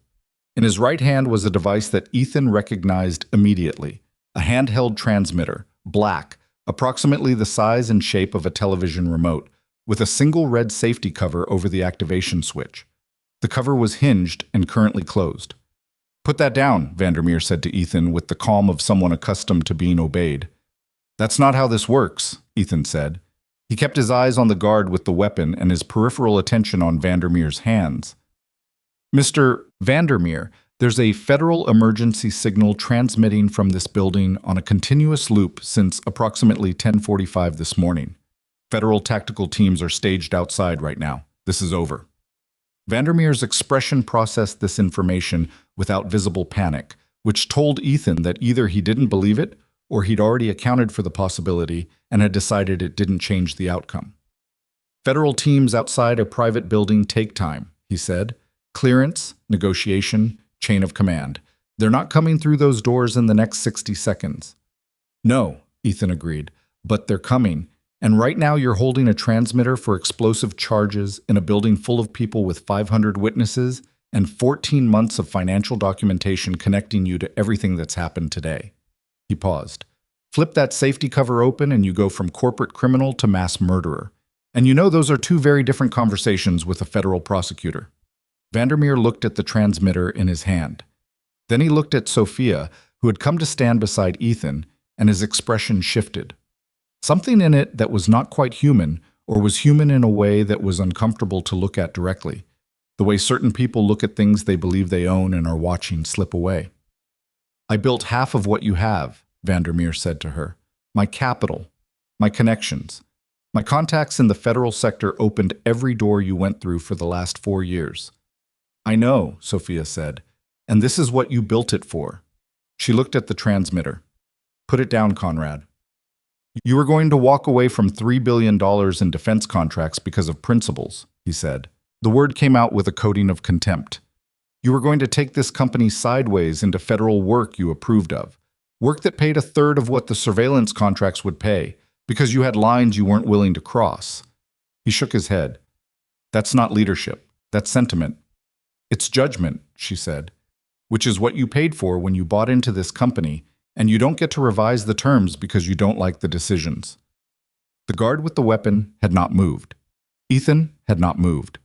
The standoff had the quality of something that was going to resolve one way or another in the next several seconds, and the direction it resolved was going to be determined by Vandermeer's next decision, which meant by what kind of man he was when the situation removed all his options except the ones that revealed character. Cole stepped into Vandermeer's line of sight from the left side of the room. Vandermeer looked at him. Cole looked back without expression. It's done, Cole said. My people are standing down. You've got no operational capacity left in this building. You've got evidence against you in the hands of people who will make sure it gets where it needs to go. And the federal teams outside are going to come through those doors in, he checked his watch. I'd say 15 minutes, maybe 10. He paused. Put the transmitter down. You're supposed to be working for me, Vandermeer said. I was, Cole said. I'm not anymore. Vandermeer looked at the transmitter for a long moment. Ethan watched his thumb. The safety cover was the tell. If the thumb moved toward it, the calculation changed and changed immediately. The thumb didn't move. Vandermeer set the transmitter on the console. The guard lowered his weapon, because without Vandermeer's authorization, it was a weapon pointed at a federal crime in progress with no exit strategy attached. And even people who did this work for money had the self-preservation instinct to recognize a terminal position. Ethan picked up the transmitter and put it in his jacket pocket. His hands were steady. His shoulder was not. The next 47 minutes were a different kind of tense. The administrative tension of a situation that was no longer in immediate danger of becoming worse, but had not yet been formally resolved, which had its own specific exhaustion. Cole used his radio to communicate the stand-down to the remaining armed personnel in the building. There was friction on 2 of the calls, men who needed more than Cole's word, and Cole handled it with a flat, repetitive patience that sounded practiced. Ethan used the hardwired phone terminal in the SOC's backup communications panel to reach the federal staging team. The call connected on the second attempt to a voice that identified itself as a tactical commander and asked for a situation report with the clipped efficiency of someone who had been waiting for exactly this call. Ethan gave it to him, clean, specific, sequenced. The commander asked 3 questions, all of which were good ones, and Ethan answered them. And at the end the commander said, "Maintain position. We're coming in from the northeast entrance in approximately 9 minutes," which was almost exactly when Cole had estimated. Ethan set the phone down and looked at the clock on the Security Operations Center wall. It was 2:47 p.m. Marcus got out of school at 3:15. He stood with his hands on the console and breathed, and the pain in his shoulder spread across his upper back in slow waves. And somewhere on the floors above him, there were 500 people who had been on the floor of a lobby for nearly 5 hours and were about to be able to get up. And the distance between those 2 facts, between the beginning of this morning and where they were standing now, felt enormous. And also, in some specific way that he couldn't name, very small. Like everything had happened in a corridor. Like the entire thing had taken place within walls. Sophia was at the main monitoring console, working through the camera feeds to confirm that Cole's stand-down had reached every position in the building. She'd been at it for 15 minutes, systematic and methodical, moving from floor to floor, checking positions, occasionally asking Cole to recontact someone whose body language on camera suggested they hadn't fully stood down. She was good at it. She was good at most things she turned her attention to. He'd noticed that about her at some point. He wasn't sure exactly when. The way she absorbed new information and applied it without friction, without the defensive processing that a lot of people used when a situation forced them outside what they knew. "Southeast stairwell, floor 7, she said. 2 men still in position." Cole got on the radio. 60 seconds later, the 2 men on the camera feed moved away from the stairwell door. "That's all of them," Sophia said. She looked up from the console. "We have full compliance." She said it like a report. Then she sat back in the chair, and whatever she'd been holding together in her posture for the last 5 hours, let go by approximately 2%, enough to be visible, not enough to look like collapse. Just the specific look of a person who has stopped moving for the first time in a long time and discovered that the stopping is harder than the moving. Vandermeer was seated in the corner of the room with his wrists bound by a cable tie that Cole had produced from somewhere, which was the kind of preparation that Ethan had not asked about and decided not to. The 2 interior guards were similarly secured and seated against the wall. Nobody was talking. Ethan walked over to where Sophia was sitting. He leaned against the console beside her because standing upright with his shoulder, doing what it was doing, required more energy than leaning, and he'd been honest about his resources since the first hour of this morning. "The signal I sent this morning," he said. "It went out on the federal emergency frequency. Was there a specific office or division that monitors that frequency for this address?" "Federal Infrastructure Protection Division. They have a duty officer assigned to monitor contractor sites on the watch list." She looked at him. "How did you know to use that frequency?" "I've used it before," he said. "Different context." She looked at him for a moment. "There's a lot of different context with you." "I was a different person in some of it." "Were you?" She tilted her head slightly. "Because everything you did today, the reports you filed in March, the way you knew the building, the way you moved, that's not a person who's different. That's a person who's the same, in a different setting." He didn't argue with it. He'd had a version of that argument with himself at various points over the last 4 years, and it had never reached a satisfying conclusion. Maybe the honest version was that you could change what you did with what you were without changing what you were, and the question of whether that was enough was one you answered by how it looked from the outside. From a school gate, from a kitchen window at 6 in the morning, from a 7-year-old's face when you walked through the door. "My knee's bad from the tunnel," he said. "Your shoulder is worse," she said. "Don't think I haven't noticed you haven't lifted your right arm above chest height in an hour. I can get it looked at tonight." "You can get it looked at when the paramedics come in with the federal team. Marcus, I will personally make sure someone gets a message to Marcus's school so that they know his father is fine and will be there as soon as he can." She said it firmly and without room for debate. "You're getting your shoulder looked at." He accepted this without further argument, which surprised him slightly. He wasn't used to people managing him. He found, unexpectedly, that he didn't mind it. The federal team came in at 2:56. 9 men through the northeast entrance, 2 more through the service access, coordinated and professional. The lobby was secured in 4 minutes. The hostages were guided out through the northeast corridor in organized groups, and from the security camera feed in the SOC, Ethan watched them go. 500 people, some crying, some with their arms around colleagues they might have spoken 10 words to before today, all of them moving toward the exit with the unsteady relief of people returning from somewhere they'd been afraid they might not return from. Donna from the electrical team was in the 3rd group. She had her arm around old Pete, who was moving slowly. Ricky, with the paperback westerns, was in the 5th group, and he had his book in his hand, which he'd apparently been carrying since this morning, which for some reason landed on Ethan harder than most of the things that had happened today. Paramedics came up to the 44th floor 18 minutes after the federal team entered the building.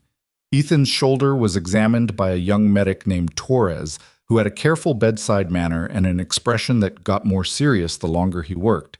and who told Ethan that he had a significant rotator cuff strain that was going to need imaging and probably a specialist and definitely a sling, which he produced and helped Ethan into with the efficiency of someone who had done this many times. "You've had this kind of injury before," Torres said. It wasn't a question. He was reading the old scar tissue in the joint through the physical examination. "Right side," Ethan confirmed. 8 years ago. Different cause. It healed well. "This one will too if you don't push it." Torres finished securing the sling. "No lifting above shoulder height for at least 3 weeks. I'm serious about that." "I do maintenance work." Torres looked at him. Then he looked at the room around him, at Vandermeer in the corner and cable ties, at the secured guards, at the federal agents moving through with their equipment, at Cole Reardon seated separately with 2 agents beside him, calm and cooperative, already the cleaner version of the story he was going to have to tell many times in the coming weeks. Torres looked back at Ethan. "Light duty," Torres said, "starting now." Sophia, seated nearby while another medic checked the abrasions on her feet from moving on industrial concrete floors without shoes for 6 hours, caught Ethan's eye and very nearly smiled. Not at anything funny, just at the specific absurdity of the gap between what the day had been and what it was now becoming. Forms, slings, paramedics, the ordinary machinery of aftermath grinding into motion around the extraordinary fact of what had happened. Ethan reached into his jacket pocket and felt the transmitter. Still there. He set it on the console for a federal agent to collect, which she did, carefully, bagging it with the specific attention of someone who understood what it represented. One of the senior federal agents, a woman named Hargrove, compact and direct, with the manner of someone who had run many of these situations and expected to understand them quickly, sat across from Ethan and opened a notebook that she was clearly going to fill. "Walk me through your morning," she said, "from the beginning." Ethan started with the camera in corridor B. He started with the bypass connector and the 7 minutes of dead footage, because that's where the morning actually started. Not at 9:47 when the armed men walked through the checkpoint, but at 6:12 when someone cut a security camera and nobody checked it. He was specific. He gave her times, locations, the exact text of the reports he'd filed and the responses he'd received. Hargrove wrote steadily and asked precise questions and did not seem surprised by any of it, which told him she'd already started assembling the picture from other sources and was using him to fill the gaps. When he was done, she looked at her notes for a moment. "You sent the federal emergency signal." "Yes." "Using the secondary antenna relay." "Yes." "That relay isn't on any map of this building that we have access to. How did you know about it?" "Engineering permit documentation," he said. "It was filed under structural renovation records. I read it when I took the job." Hargrove looked at him for a moment. "Mr. Drake, what did you do before you took this job?" "Navy," he said. "Special operations." She wrote something. Then she looked at him again with the particular look of someone revising a category they'd put him in when he walked through the door. "The explosives on the foundation columns," she said. 4 charges. Northeast, northwest, southeast corners, and the central support cluster. I found the northeast one. It's in a housing painted to match the column. You'll need to look carefully. We have a bomb disposal unit coming in now. Can you walk them to the northeast one? With the sling, probably slower than you'd like." "As fast as you can," she said, and stood. He stood with her, which cost him more than he was going to admit, and they went to find the charges that were still sitting in the walls of the building, waiting with the patient indifference of inert things for a signal that was no longer coming. It took 40 minutes to find and render safe all 4 charges. The bomb disposal team lead, a methodical man named Okafor, who communicated primarily in technical terminology and low, deliberate instructions to his team, found the secondary trigger on the northeast charge himself, a backup detonation mechanism installed parallel to the primary receiver, set to activate on a time delay if the primary signal was blocked.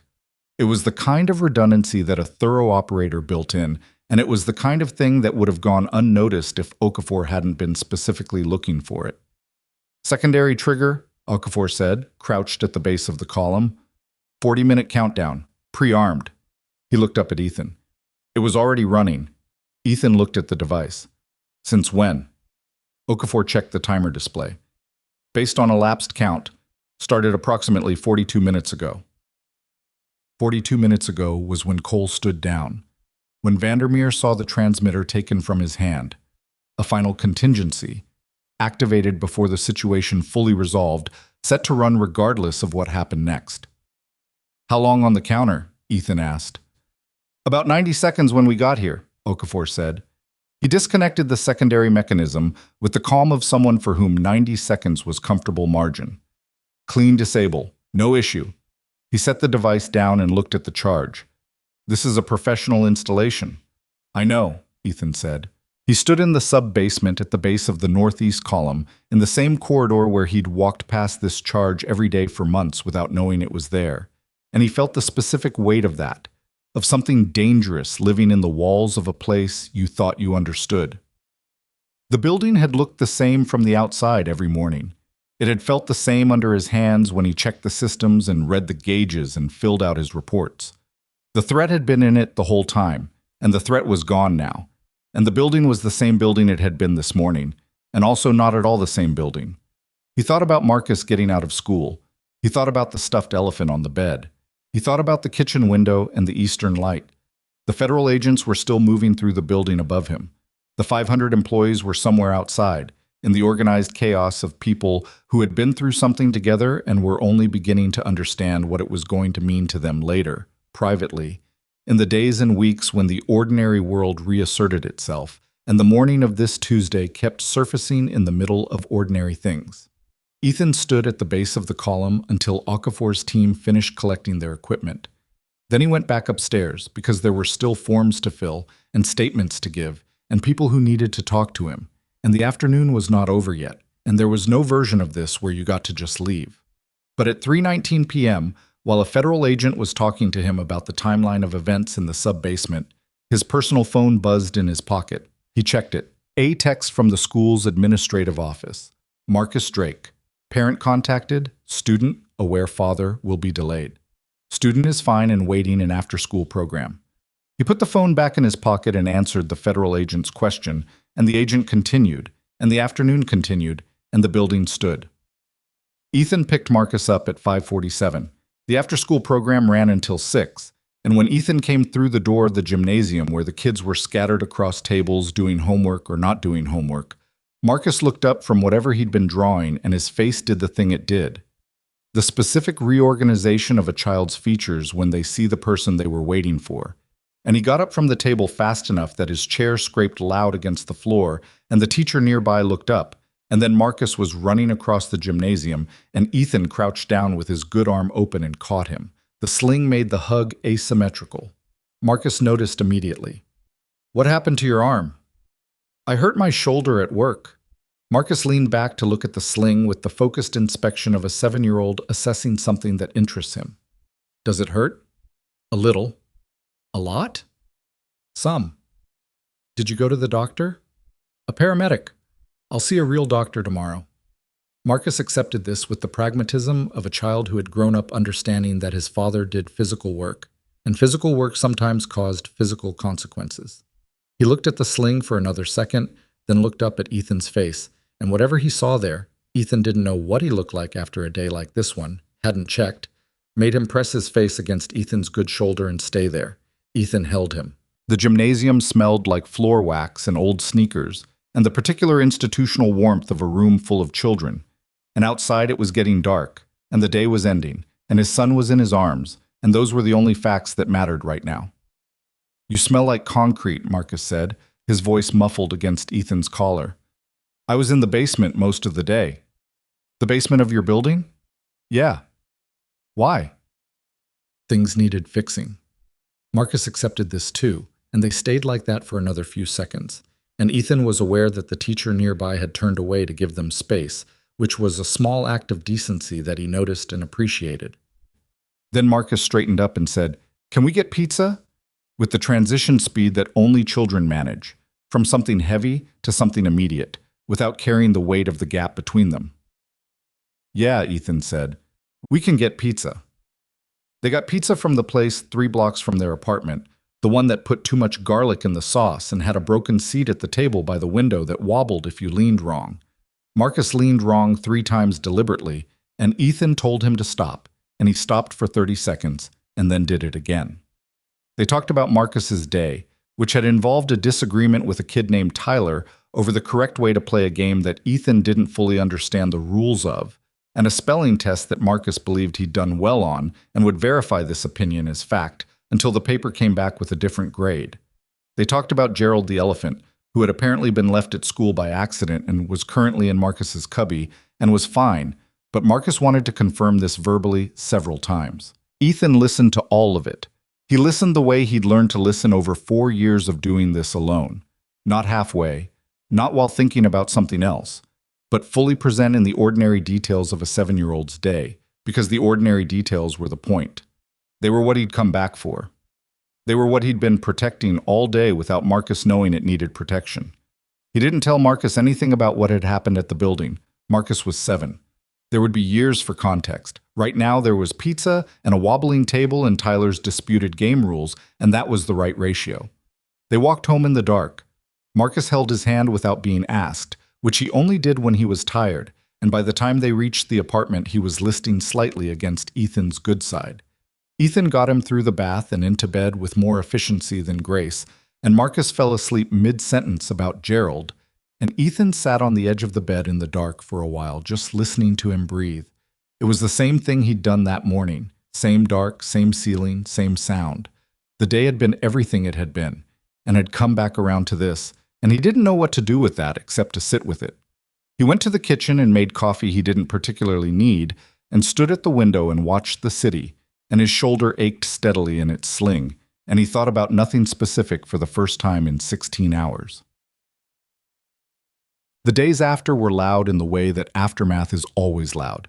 Investigations, statements, press conferences he wasn't at, news cycles he watched in fragments on his phone between physical therapy appointments. Conrad Vandermeer was charged with 14 counts, including criminal conspiracy, corporate fraud, and unlawful detention, which the federal prosecutor's office described in a statement as among the most thoroughly documented cases of corporate criminal conduct in recent memory. And the documentation they were referring to was on a drive that Cole Reardon had kept in his jacket pocket through the arrest and handed to a federal agent with the specific care of someone who understood exactly what they were handing over. Cole was charged separately. The charges were serious and the evidence was significant, but Cole had cooperated fully from the moment the federal agents entered the building. Not strategically, not as a negotiation, but straightforwardly, telling them everything they asked, and some things they hadn't thought to ask yet. His lawyer, Ethan learned later through Hargrove, had described it as the most cooperative client she'd ever represented, which she said like it was a problem she didn't know how to bill for. Ethan gave 5 depositions over the following 2 weeks.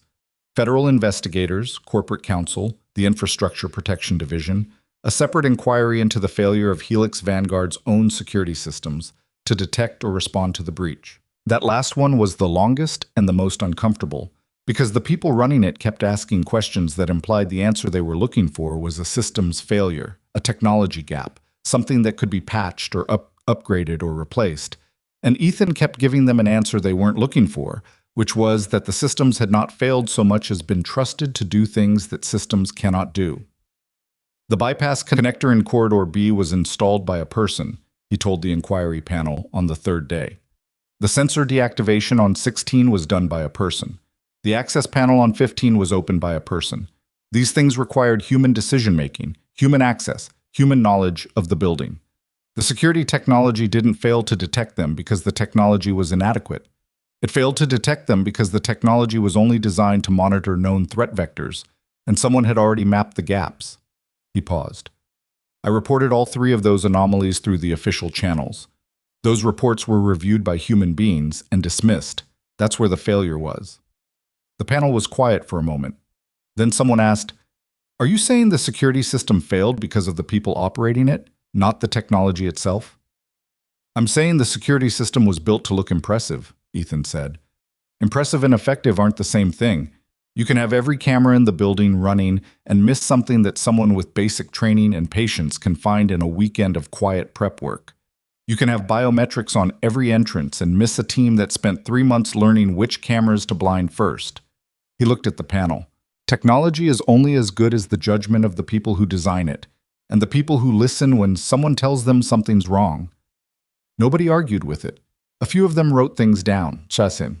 I was at physical therapy on a Thursday morning, 10 days after, when his phone rang with a number he didn't recognize. He almost let it go to voicemail. He answered it. Mr. Drake, but Sophia's voice.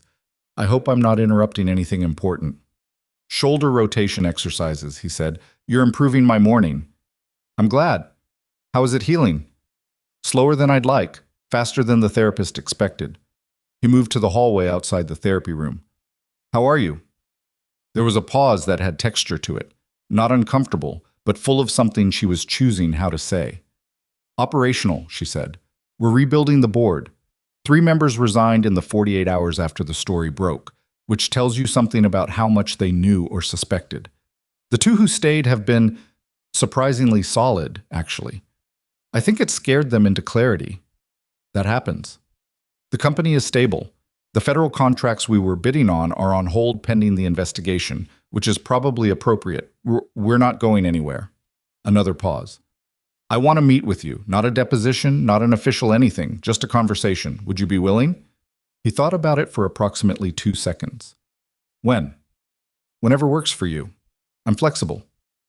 Marcus has a school thing Friday afternoon, Thursday after 4. Thursday after 4, she said. I'll come to you if that's easier. There's a coffee place 2 blocks from my building, he said. Nothing fancy. Nothing fancy is fine, she said, and he could hear in her voice that she meant it. She was there before him on Thursday, which he hadn't expected.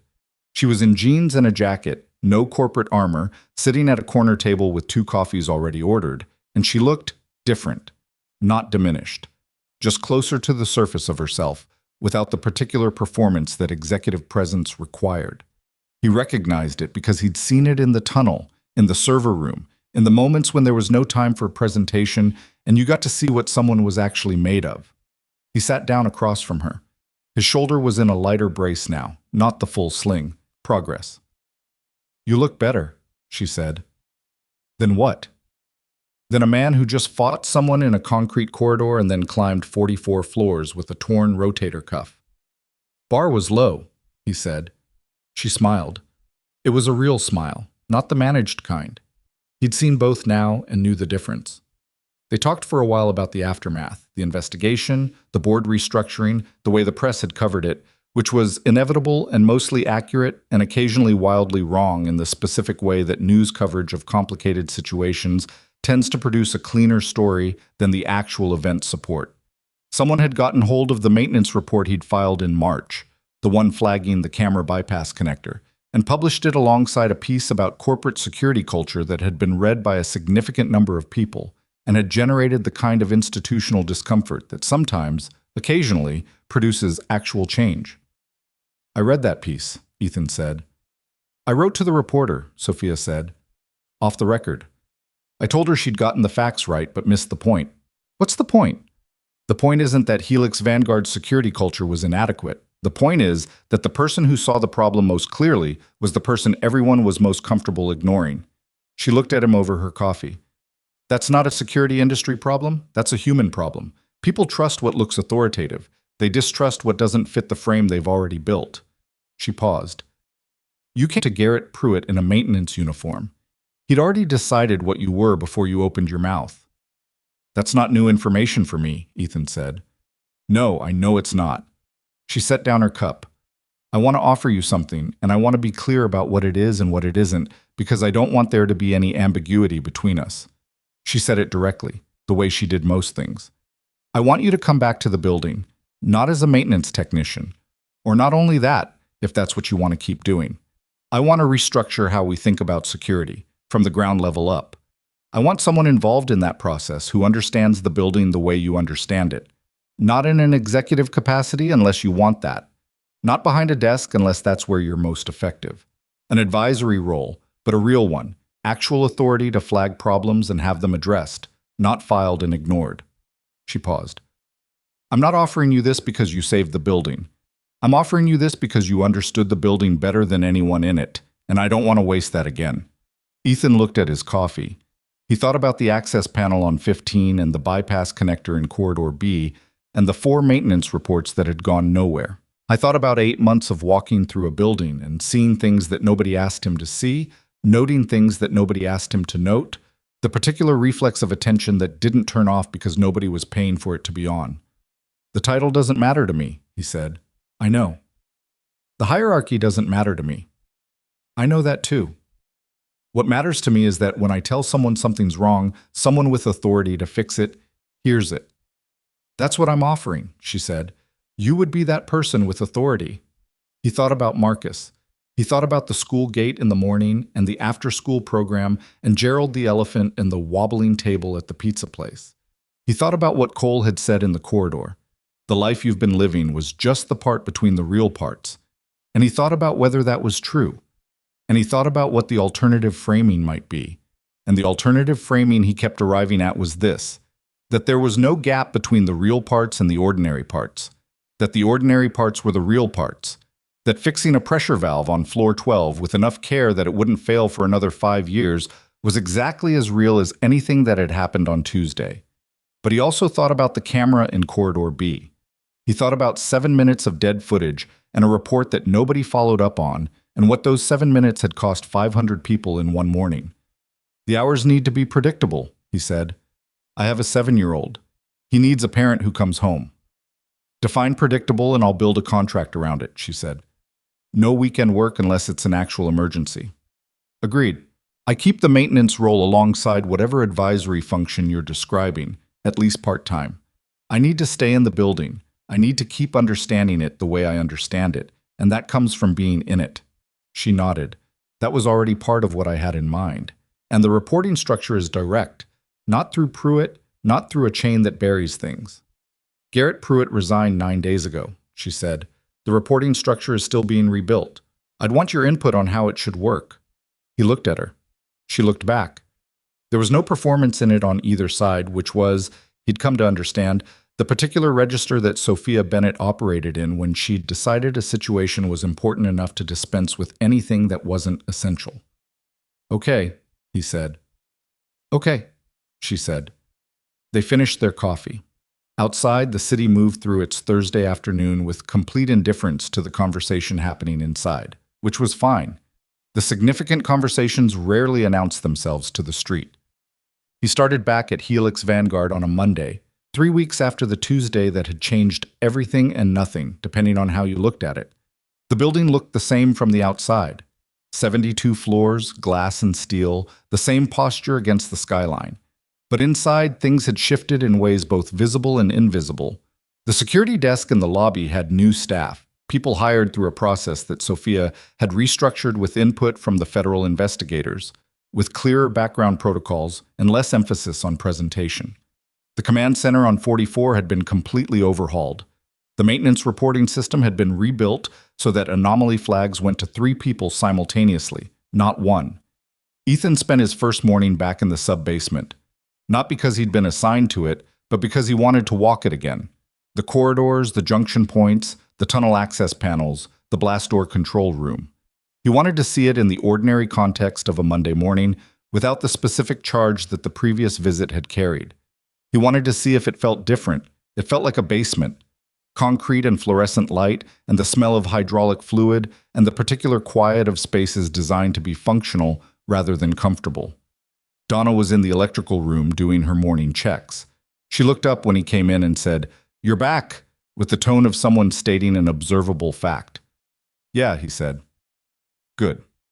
She went back to her checks. This was, in Donna's register, an emotional reunion. Old Pete intercepted him in the main corridor. Pete's retirement date had been pushed back. Something about the administrative chaos of the aftermath, meaning his paperwork hadn't been processed, which Pete had accepted with the philosophical resignation of a man who had been planning to retire in April for long enough that he'd half-stopped believing it would actually happen. He shook Ethan's good hand with both of his and didn't say much, because Pete was not a man who said much. But the grip was firm and long and communicated what it needed to. Ricky, when Ethan found him near the HVAC room with a new paperback, a Western with a man on horseback on the cover who looked like he'd seen better decades, just looked up and said, "Heard you had a busy Tuesday," and went back to his book. Ethan went to his locker. His tools were where he'd left them. The masking tape label with his name on it had been there for 8 months. He looked at it for a moment, then opened the locker and started putting on his work belt. He met with Sophia twice a week. They worked through the security architecture from the bottom up, not the technology, which was fine. It had never been the problem. But the human structure around the technology, who reviewed reports, who had authority to escalate, how anomalies were categorized and who saw them and in what time frame. How the people doing ground-level maintenance work, the people who understood the building's physical systems better than anyone in a management role, fed information upward in ways that were actually heard. It was not glamorous work. It was the same kind of work that fixing a pressure valve was. Careful, specific, invisible, when done well. The goal was to build something that people would eventually stop noticing because it was running correctly, and that's almost never the kind of goal that makes anyone look important. "You keep calling this a systems problem," Sophia said to him one afternoon, in a conference room on the 48th floor that she'd been using as a working space since the renovations on 44 were complete. "But it's not really, is it?" "No," he said. "It's a culture problem. Systems are how culture expresses itself at scale. So we're not fixing the building. We're fixing how the building thinks about itself. We're fixing how the people in it think about each other," he said. "The building's fine." She looked at him with the expression she had when she was absorbing something and fitting it into a larger structure she was building in her head. He'd gotten better at reading her expressions over the weeks. He'd come to understand a more feeling person than she let most people see. Not because she was guarded, exactly, but because she'd learned early that emotional transparency in her position was something that got used against you, and she'd built habits around that lesson that were sometimes more protective than necessary. "Can I ask you something personal?" she said. "Sure." "Do you miss it, the operational work, what you did before?" He considered the question honestly, which was the only way he'd learned to answer it. "Sometimes," he said. "Not often. I miss the clarity of it. When everything is high stakes and immediate, there's no ambiguity about what matters. You know exactly what you're protecting and exactly what happens if you fail." He paused. "Regular life is mostly ambiguous. You're doing 100 things that might matter or might not, and you won't know for years." "And that's harder?" "It's different." He looked out the window. The city spread out below them in every direction, indifferent and continuous. "The operational work. You're very good at it, and then you stop, and the things you were good at don't have anywhere to go. Or you find somewhere for them to go that isn't—" He stopped. Thought about Cole.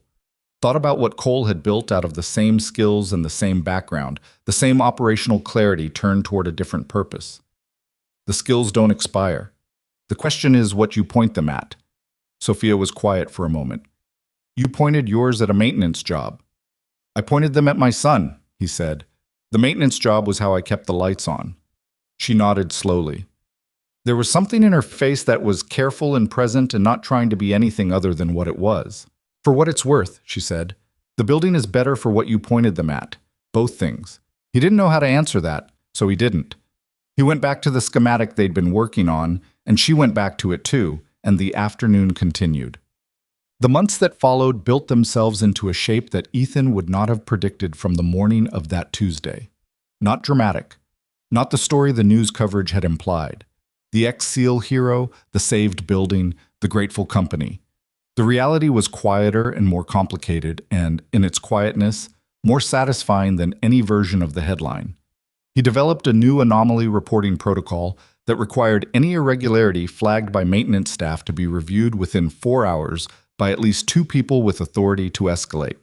He ran 3 training sessions for the security team on physical vulnerability assessment, how to look at a building the way someone trying to compromise it would look at it, which was a different way than the way most security professionals were trained to look. He walked every floor of the building once a month with whoever from facilities wanted to come, not looking for anything specific, just maintaining the habit of knowing. Marcus turned 8 in November. They had a party with 6 of his school friends that produced a level of noise that Ethan had not been fully prepared for, and cake that Marcus had strong opinions about the frosting of, and a card that Marcus made himself with a drawing on the front that was intended to depict Ethan fixing something but looked at certain angles like a man fighting a large blue rectangle. Ethan put it on the refrigerator. In December, he got a letter forwarded through the federal prosecutor's office. It was from Cole. 3 paragraphs, handwritten, from a facility he didn't name. The first paragraph was about the weather, which Ethan suspected was Cole being awkward about how to start. The second paragraph said that Cole's daughter had been to visit and had sat on his lap for 45 minutes and fallen asleep there, and that he was going to be all right. The third paragraph said, "You asked me if I could stop. The answer turned out to be yes. I don't know if the yes was already in me or if it needed that particular Tuesday to arrive. Either way." He signed it just C. Ethan read it twice. Then he wrote back. 2 paragraphs, because he was not naturally a letter writer, and 2 was what he had. He told Cole that Marcus was 8 now and had recently decided that elephants were his second favorite animal, after dogs, which was a revision from his previous position that dogs were only slightly ahead of elephants. He said he hoped the facility was treating him all right. He signed it with his full name. He didn't know if that constituted forgiveness or something short of it or something different from it entirely. He suspected it was something that didn't have a precise name, the acknowledgement that people could be more than the worst thing they'd done, without that acknowledgement erasing the thing itself. He'd spent enough time in situations where the difference between who someone had been and who they were capable of being mattered that he believed in the distinction, even when it was inconvenient. In February, 7 months after the Tuesday, Sophia called a company-wide meeting. All 1,200 employees, the 500 who had been in the building that day, and the 700 who hadn't, and the people hired in the months since, gathered in the main conference center on the 32nd floor and in the overflow rooms where the video feed ran on screens. Sophia stood at the front and talked for about 40 minutes. She talked about what had happened and what it had cost and what it had revealed, and she talked about it honestly, without the corporate language that makes difficult things sound managed. She talked about the board restructuring, about Vandermeer's criminal case, about the federal investigation's findings, about the new security infrastructure and what it was built on and why. And then she pulled up the security footage. She showed the lobby feed from the morning of the Tuesday. She showed the moment the alert systems went silent and the armed men moved into position and the real security staff began to fail. Not in a dramatic way, but in the ordinary human way of people who were not prepared for what they were facing and did the thing that most people do, which is to step back from the thing that is too large for what they've trained for. And then she showed a different feed. The sub-basement camera, the one on the maintenance monitoring loop that ran on the separate circuit. It showed a corridor. It showed a figure in a gray maintenance uniform moving through that corridor with a purposeful, quiet efficiency. It showed that figure reaching the blast door control room and going inside. Then, 41 seconds later, the deep shudder in the camera image as 30 tons of steel dropped into its housing. She let it run for a moment. Then she said, "Ethan Drake is a maintenance technician.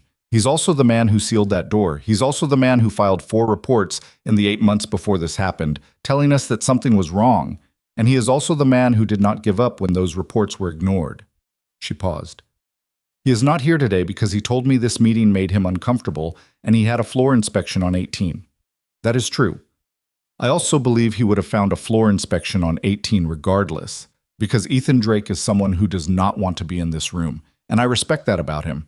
And I'm telling you about him anyway because I think you need to know who saved your life." In the overflow room on 14, Donna watched the feed on the screen and drank coffee from the communal pot and did not say anything. Beside her, Ricky had his paperback open on his knee but wasn't reading it. Old Pete, who had finally retired in January and was only at the meeting because Sophia had called him specifically, looked at the screen for a long time. Then he said quietly, to nobody in particular, "Told you that kid knew what he was doing." On 18, Ethan finished the floor inspection at 11:40 and took the service elevator back down. He had a meeting with Sophia at 1 about the secondary communication relay documentation. He'd been pushing for the relay to be formally integrated into the building's emergency systems, rather than remaining an undocumented asset, which was a conversation that required more meetings than it theoretically should have. He stopped on 6 on the way down. The electrical room with the hardwired phone terminal. He'd been meaning to check its connection to the copper infrastructure set. The line had been tested after the Tuesday and certified functional, but certification and actual maintenance were different things, and the line was old and old lines required attention. He spent 20 minutes on it. The connection was fine. The terminal was fine. He cleaned the contacts and tested the signal and closed the housing and wrote it in his log. He rode the rest of the way down. The sub-basement smelled like it always smelled. The fluorescent lights were on. The blast door was locked in its open position, where it had been since the federal structural team cleared the building, the hand wheel secured at the open setting with a tagged lock that required 2 authorizations to remove.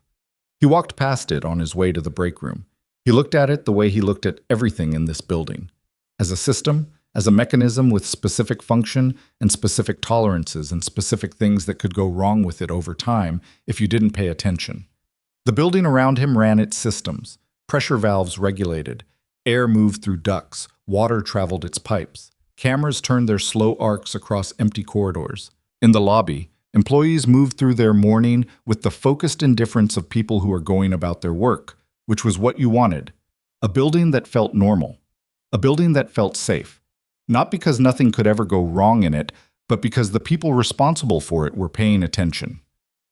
Ethan got coffee from the break room. He sat at the table where he'd eaten lunch 8 months ago when Karen Ostrowski came to tell him his reports were creating friction. He looked at the table. He looked at his coffee. He thought about what security actually was. At the bottom of it, stripped of its technology and its certifications and its marketing language. He'd thought about this a lot over the past 7 months, in the specific way that you think about things that have become your working question. What he kept arriving at was this. Security was attention. It was the decision, made continuously and without fanfare, to look at what was in front of you and take it seriously. Not to assume the systems would catch what you missed. Not to assume that because things had been fine, they would continue to be fine. Just to look and to say what you saw and to keep saying it until someone heard you.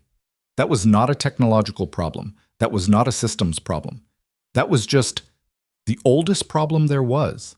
The gap between what people saw and what they allowed themselves to act on. The distance between knowing something was wrong and being willing to be the person who said so in a room full of people who had already decided it wasn't. He'd been that person.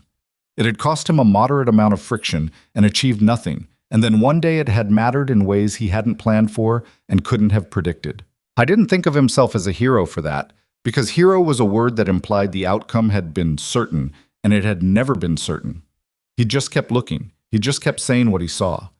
He finished his coffee. He rinsed the mug and put it back on the rack and picked up his tablet and went to check the pressure valves on floors 12 through 16 because they were on his schedule for today, and schedules existed for a reason, and the building didn't stop needing maintenance because 7 months ago it had needed something more dramatic. Outside, the city ran its ordinary Tuesday. Somewhere across town, Marcus was at school, probably in the middle of a math lesson he found tedious, probably thinking about something else. Probably fine. At 3:15, he would come out the school gate and look for his father, and his father would be there. The elevator doors opened. Ethan got in. The building rose around him, floor by floor, concrete and steel and glass, and the specific hum of systems that were working correctly, at least for today, at least for now, which was all any of it ever was.